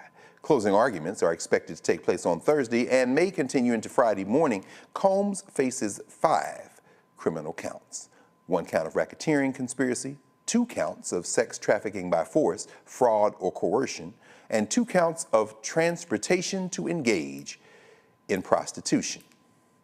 From New York, we should be hearing whether we're going to a runoff or not fairly soon. New York City voters have headed to the polls today to decide who will be their Democratic mayoral candidate. In today's primary, voters have several candidates to choose from, including the controversial former governor of New York, Andrew Cuomo, and New York State Representative Zohran Mamdani. There are 5 black candidates with hopes of becoming the city's next mayor. If you have not voted yet, you're in the city, you have until 9 p.m. local time to cast your ballot. So, get to the polls if you haven't gone. Randolph Bracey and LaVon Bracey Davis are taking sibling rivalry to the next level as they face off in a race for a Florida State Senate seat. Both come with legislative experience. LaVon Bracey Davis served as a state representative, while her brother Randolph Bracey is a former state senator. Their mother, the late LaVon Wright Bracey, was a prominent civil rights activist, adding even more weight to the family's political legacy. And their father, by the way, was also, their late father, also a prominent civil rights activist. One of their opponents in the Democratic primary for the district, which includes parts of the metro Orlando area, is Alan Grayson, a fiery former United States congressman who rose to national prominence in 2009. The winner will face Republican Willie Montague in September for the general election in the Democratic-dominant district. Black voters make up more than half of the registered Democrats in the district. A white nationalist and former University of Florida law student was expelled after posting anti-Semitic tweets, but not for writing a racist paper about black people for which he received an award. Last fall, Preston Damsky was given the, quote, book award, unquote, by Trump-appointed judge and law professor John L. Badalamenti for his capstone paper. In this paper, Damsky argued that, quote, we the people, end quote, was intended only for white individuals, and that people of color do not deserve voting rights. In March, after Damsky made anti-Semitic posts on social media, the university suspended him and banned him from campus. Wow, not for the paper, though. According to the New York Times, these posts included calls for Jews to be, quote, abolished by any means necessary, end quote. Asserted that Trump and Secretary of State Marco Rubio were, quote, controlled by Jews, end quote, and suggested that Guatemalan undocumented immigrants should be, quote, done away with by any means necessary, end quote. That's what I remember now. That's what I wanted to ask Ellie about. We'll have to have Ellie Mistal back, because those of you who don't know, if you don't know about the law, understand that you may think that's a crazy argument, but you should read some of the things that these Project 2025 associated lawyers, including Stephen Miller, who has a law degree, have written. A Georgia jury awards a multi-million-dollar settlement to the parents of a baby who was decapitated during delivery. Trevon Taylor and Jessica Ross will receive $2 million in compensatory damages and an additional $250,000 in punitive damages against the pathologist who posted the video, Dr. Jackson Gates, and Medical Diagnostic Choices in Atlanta. The parents sued Gates in September 2023 for an alleged invasion of privacy, fraud, and intentional infliction of emotional distress. According to the lawsuit, neither Ross nor Taylor permitted Gates to share any autopsy images. Despite that, Gates uploaded several graphic videos to his Instagram account showing the post-mortem examination, including explicit footage of baby Isaiah's severed head and body. We have lost another one of the greats in the world of acting. On Thursday, iconic actress Alzina Lynn Hamilton Jenkins passed away at the age of 95. She was known for her roles on the sitcom Sanford and Son, the historic soap opera Generations, and various other programs, including The Waltons. I guess I'm dating myself at that point. Lynn will forever be remembered for her illustrious acting career, her receipt of the prestigious NAACP award, and her outstanding contributions to the entertainment industry. Her legacy will continue to inspire future generations of Black actresses. Let's go back to our panel momentarily before we enter our final block. Anybody have any thoughts on any of the stories that we just kind of went through in our headlines? Maybe we'll start with you, Larry. You know, Dr. Carr, before moving to Florida, I was always interested in these Florida man stories. And now that I live here, I'm embarrassed with the number of Florida-related stories that come out on a weekly basis. Okay, so the UF story is, as many of you know, UF is the flagship institution in the state of Florida. And this is the second time in the last couple of weeks they've had something embarrassing happen. We saw what happened with the failed vote of possibly new president, former president of the University of Michigan, at the Board of Governors meeting. But this is a really concern for someone like myself, as a faculty member, teachers in the state. Once again, UF is the flagship institution, and then being rewarded for his behavior. And then when people feel like he goes too far, then he's punished. And it's contradictory. And I think it's a story that we should pay very close attention to, considering some of the anti-DI legislation, et cetera, that's occurred in the state. I also want to highlight the Bracey story because this is my district also. And I got to be honest with you, I'm very troubled. I've been troubled by this. They're both replacing Geraldine Thompson, who's a civil rights icon and well-known in the area. But I got to be honest with you, I did vote, but it's concerning to me that you have siblings on both sides, on either side, running against each other, and obviously the mothers come out in support of her daughter. But this story is very concerning for me as it relates to what it means to be a family, and I can't imagine what those Thanksgiving conversations are going to be like in the future. Indeed, indeed. Thank you, Dr. Walker. Dr. Carter, please, your pick. Well, I mean, I would have to say the University of Florida Law School story again, because I think one of the things that really struck me about that entire story was, one, like you said, the egregiousness of the argument and the fact that the university claims institutional neutrality. Interesting, because part of what at least I understood in my most elementary fashion is that law school is about teaching people ethics and about proper uses, perhaps, of the law. And maybe I'm wrong, right? But it would seem to me that those kinds of arguments that are dangerous, someone would have at least said, hey, maybe we should have a public forum about this. Not necessarily sense of the argument, whatever, but let's have an argument about this because he also won an award for this. But then the line too far was the anti-Semitism of his personal tweet, which, I mean, weren't a far jump from what he wrote on anyway. But now these very same people in public office play footsie with the likes of white nationalists, who is proud about his subscription to this particular kind of worldview, are going to be the defenders of Jewish people against anti-Semitism. I mean, I think this really sort of lays bare, among many other things, about how any of these incursions onto our university campus are not about anti-Semitism or protecting Jewish people. And so I at least appreciate the fact that this story dispenses with all pretense that this is ever what it was about. So that was a story that I read over the weekend that really stuck with me. Absolutely, absolutely. Bring us home, Dr. Ali. Any thoughts about any of those stories, brother? I mean, all of them, really, but we'll stay focused. It speaks to the hypocrisy inside of this country, right? Especially by, the Republican Party. We remember, in relationship to the law school case, how they talked about critical race theory, which we know was taught at some law schools, and how they attacked it, didn't want folks speaking about our history, the impacts that happen in our communities, anything that had to do with Black folks. But yet you can have an individual garner an award, spewing all kinds of racist language and actually telling you exactly what white nationalists think about. So that's one side of the equation. And we know that, unfortunately, we've never wanted to exercise, and I say that in the spiritual context, of hate inside of this country. But the other part of it is that we continue to show our Black excellence and our beauty. And when we were showing our dear sister, who, as you said, was on Walton's and Sanford's Son. That's right.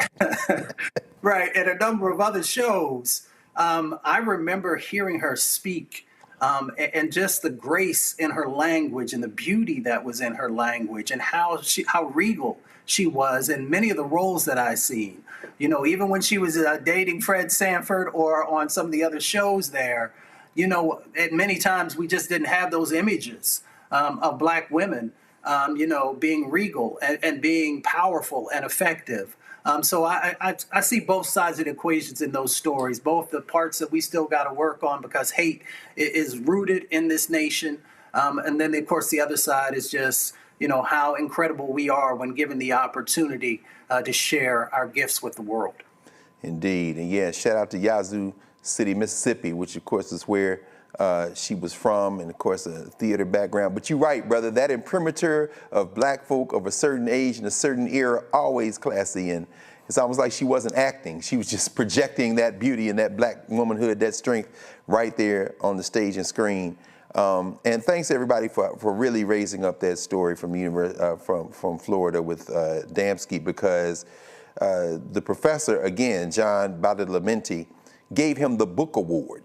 So, you know, I could see, and I taught the critical race theory class one semester at Howard at the law school, I could see a thought exercise where I could read a paper which could make that argument, if for no other reason in critical race theory, to undermine it. But to give it the award, you went beyond academic freedom. You said, this is the best student in the class. So then it becomes, at that point, it's like, come on, man, really? This is what we doing? And then, of course, a Trump-appointed judge, Trump-nominated judge, let's be very clear about that, hadn't been confirmed yet. So we're going to turn and head toward home. We come back from the break. You're watching Roland Martin Unfiltered on the Black Star Network, and we will be right back. This week on the other side of change, Juneteenth. The day about Blackness, it's a day about freedom. It's also a day about talking about justice delayed, and we are not in the business of justice being denied to us.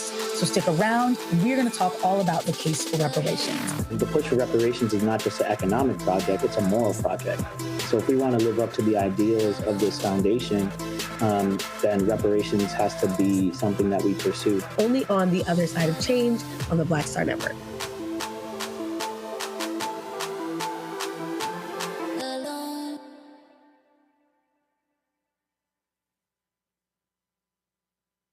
Hi, I'm Dr. Jackie of A Balanced Life. Think about the men in your life and ask yourself these questions. Who are their male role models? Who can they turn to for advice to learn about what manhood is all about?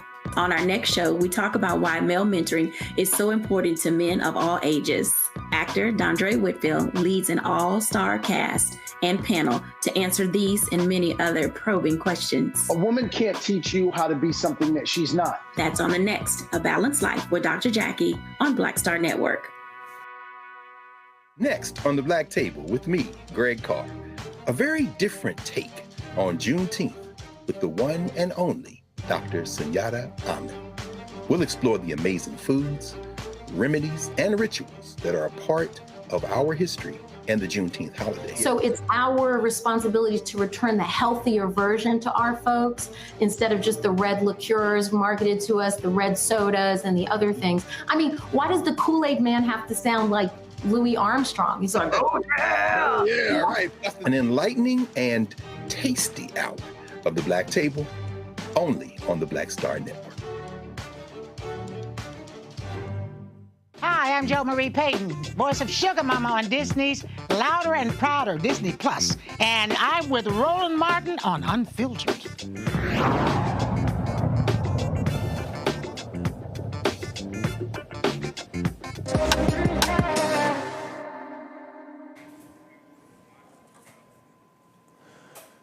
Today's Shop Black Star Marketplace features the resurgence of a pioneering name in Black cosmetics. Once regarded as the first large-scale Black-owned cosmetics company, Fashion Fair is recognized for being the first major cosmetics brand to offer a diverse range of makeup shades specifically designed for women of color.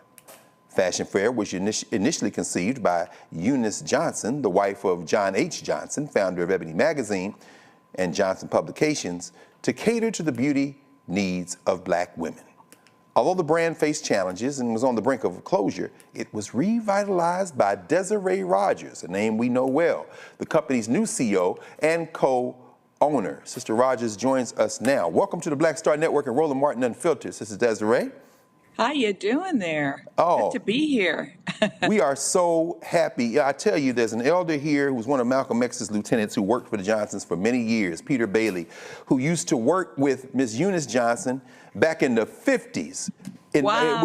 With the fashion fair. And of course, those of us who are of a certain age, I didn't know anything about the fashion fair, but all I knew was when you opened up Ebony magazine and saw all these cities and all these beautiful black women and all of this stuff going on, it was like, this is like the traveling black excellence show, and somebody take me to the fashion fair. So please, to see these products, and we have some of them here with us right now on the table, please walk us through, after your long and distinguished career, as your long and distinguished career continues to extend, why you got involved with taking one of our most iconic brands and one of the most familiar things in our community, a symbol of community, a symbol of hope, a symbol of black self-determination, economic empowerment, and said, let me jump in here with both feet and revive this. Can you give us a sense of how you got involved?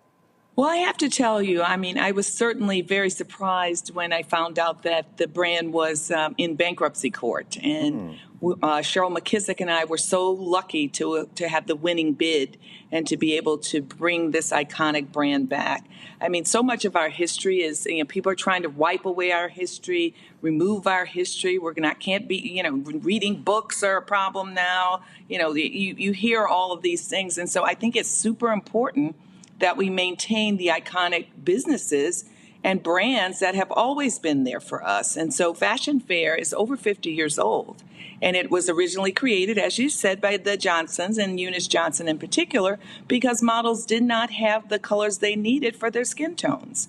And so we are continuing that tradition of ensuring that all of our people, black and brown, can easily be matched and their shade is available with very high quality products, dermatologist approved, vegan, cruelty free. So we've completely re-envisioned the line in its glory of the past, let's say. Yes. And it is interesting because, of course, in its first iterations and as it unfolded over the arc of decades, we thought about women.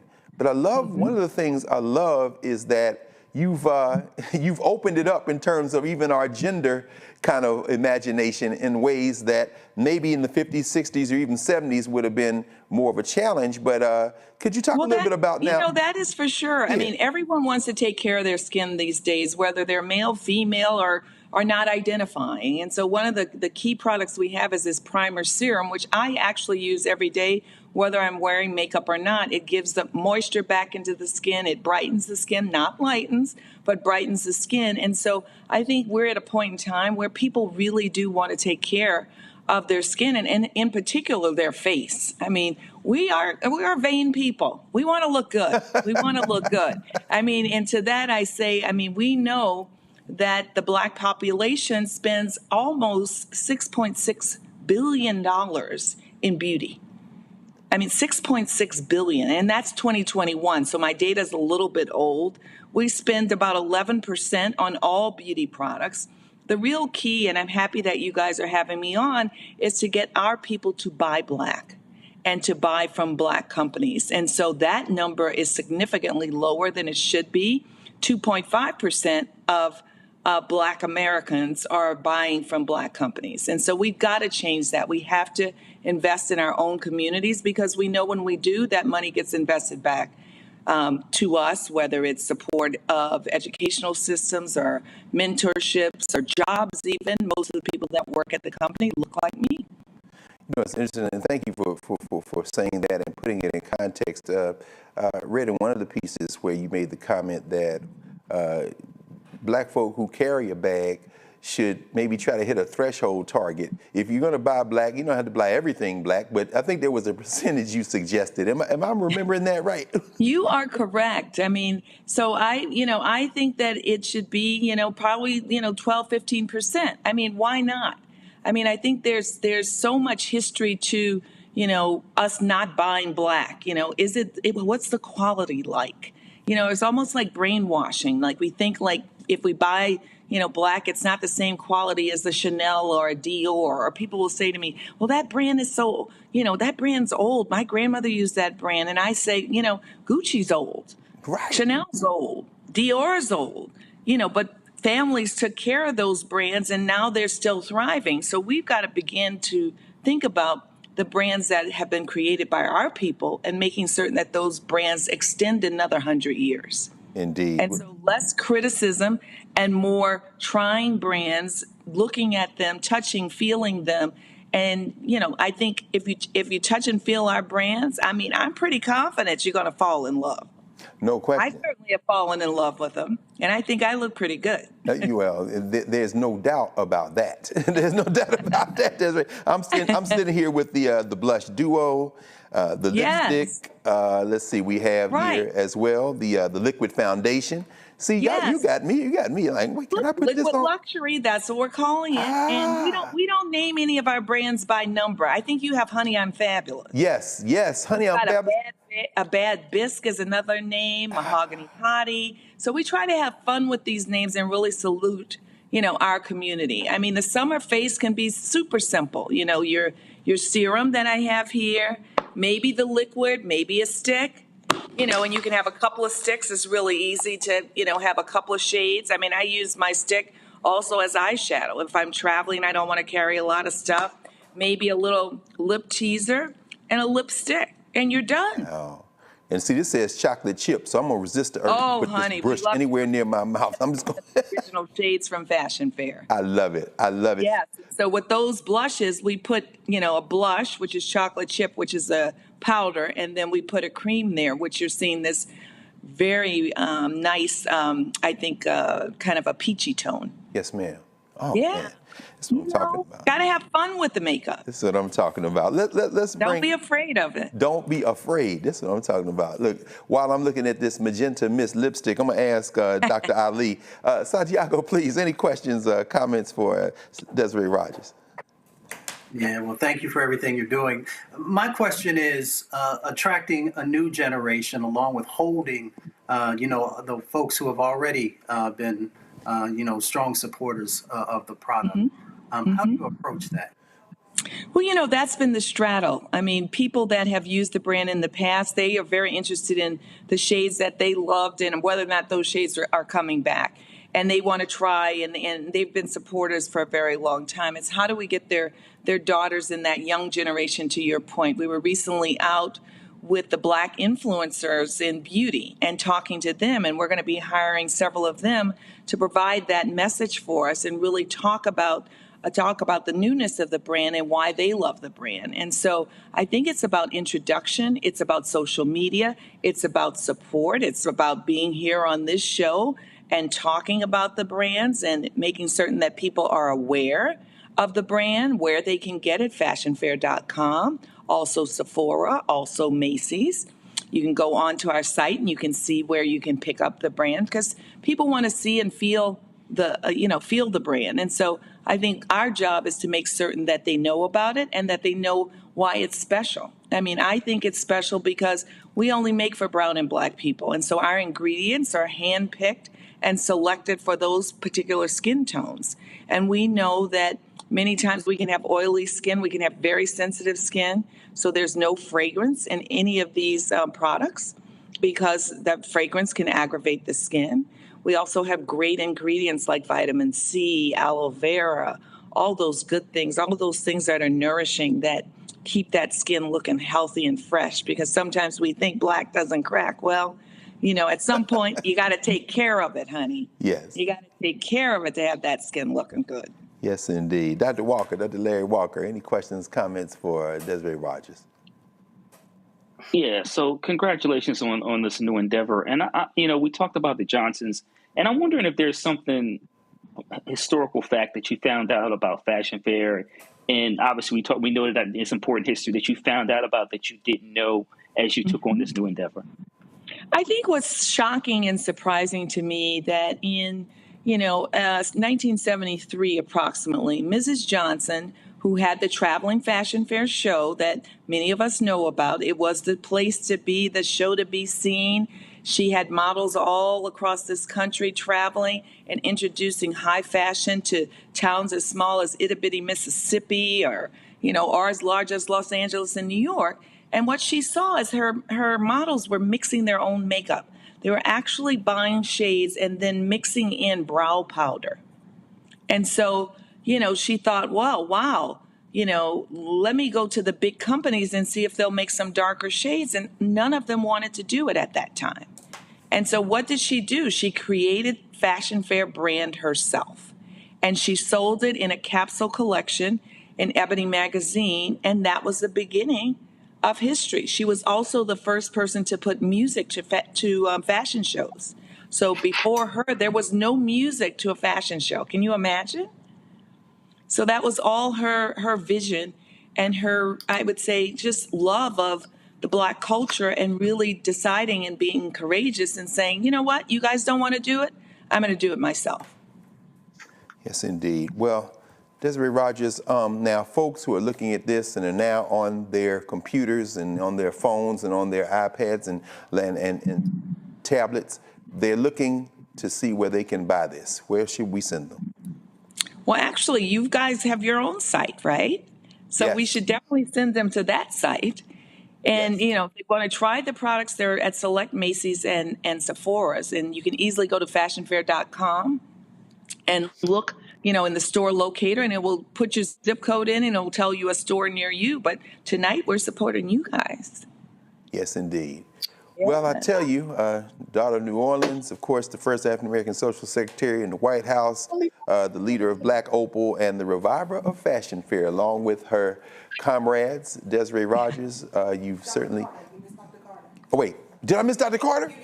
You know what? Yes, I was saving her for last because I wanted to get out of the way of the sisters. And guess what? That was Carol to make sure. Thank you, Carol. Look, hey, when I see you, Niambi, do not whip me because I did that on purpose to save you for last. Dr. Niambi Carter, I'm going to be quiet so the two sisters can talk and take us home. Thank you. Thank you, Carol. Please, Niambi, please. Thank you. Thank you. As a woman of a certain age, Fashion Fair was one of the first brands I ever purchased of makeup on my own. So I'm very happy to see it back. And so I've been on a Black buying spree for makeup for a while. So this is great to be able to add this back to my repertoire. So I wanted to know, are you bringing back any of the vintage colors? So I was an Uptown Brown. You know what? So guess what? You are in luck. Back? You are in luck. We have Uptown Brown. So, honey, we have brought back a number of the new colors. I mean, the vintage colors, the iconic colors, and we'll continue to bring them back. So we've got a wide range of shades in the lipsticks. I think you guys have Magenta Mist. That's one of the earlier shades. Chocolate Raspberry is certainly the most popular shade. So that we continue to sell out of that. And that is a fabulous shade on any skin tone. We have a large series of browns. We have Sepia, which is a great brown with gold flecks. And so I think you're in for a treat. We have mixed in many of the vintage colors with newer shades. Oh, that's awesome. I'm so excited. Yes, and it's very skin light, so it's a much lighter weight than it once was. It looks great on the skin, and as I said, we worked with a Black dermatologist to make certain that it's also good for the skin. So it's like skincare foundations, no clogging of pores, beautiful matches. If you have freckles, you'll be able to see your freckles through. So it feels very comfortable. I was in D.C. earlier today, and believe me, that heat was something. But I made it, and I was outside, and my makeup, I think, still looks pretty good. It looks great. Yes, a little powder, a little pressed powder. You don't have to search anymore for the vintage colors all over eBay and everywhere else. No, I wouldn't do that because I don't know how old those are. And, there is an expiration date. So I would check out fashionfair.com and also check out the Unfiltered website for colors. And then you can always just send us a note. What are the colors that you would like to see? What are we missing? I swear. Thank you so much. Thank you again, Carol, for making sure that I didn't mess up there, because that's exactly what I was waiting for, that conversation right there. Y'all done gone about 5 levels deep. Correct me if I'm wrong, our good friend Juliana Richardson and Larry Crow and all the friends of the History Makers noted that you were Queen of the Zulu. Is that true? I was Queen Zulu twice. Can you believe it? Come on now. See there? You want some more history? I'm also a descendant of the Voodoo Queen of New Orleans. And, may even be somehow related to the Pope. He's from my neighborhood. His people are from my neighborhood. They're saying he's black-ish. Black-ish. Black-ish.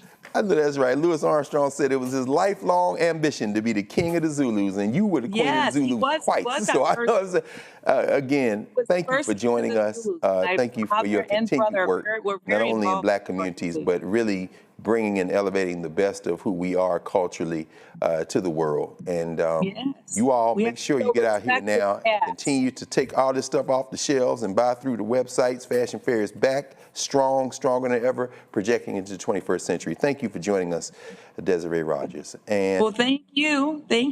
And here's to all beauty. Everything beautiful. Thank you. Appreciate you. Well, that's it for us. That's it for us tonight here at Roland Martin Unfiltered. Remember to support the Black Star Network across all its platforms. Join the Bring the Funk Fan Club. And we're going to thank our regular Tuesday evening convening, Drs. Ali, Walker, and Carter. Always good to be with you all. And if you haven't seen, if you get a chance now, stay on the YouTube side and watch Roland Martin's complete remarks on there at the NAACP in Syracuse. Make sure you shop the Black Star Network market. And you see there on your screen now how to support the Black Star Network, Venmo, Zelle, PayPal. Make your checks payable to Roland Martin Unfiltered, P.O. Box 57196, Washington, D.C. 20037-0196. Thanks, Carol. Thank the entire folk in the booth. I wish y'all could see these beautiful people. I posted them on social media, all these young people in there. A bunch of them are my students at Howard University. I am not mad about that at all.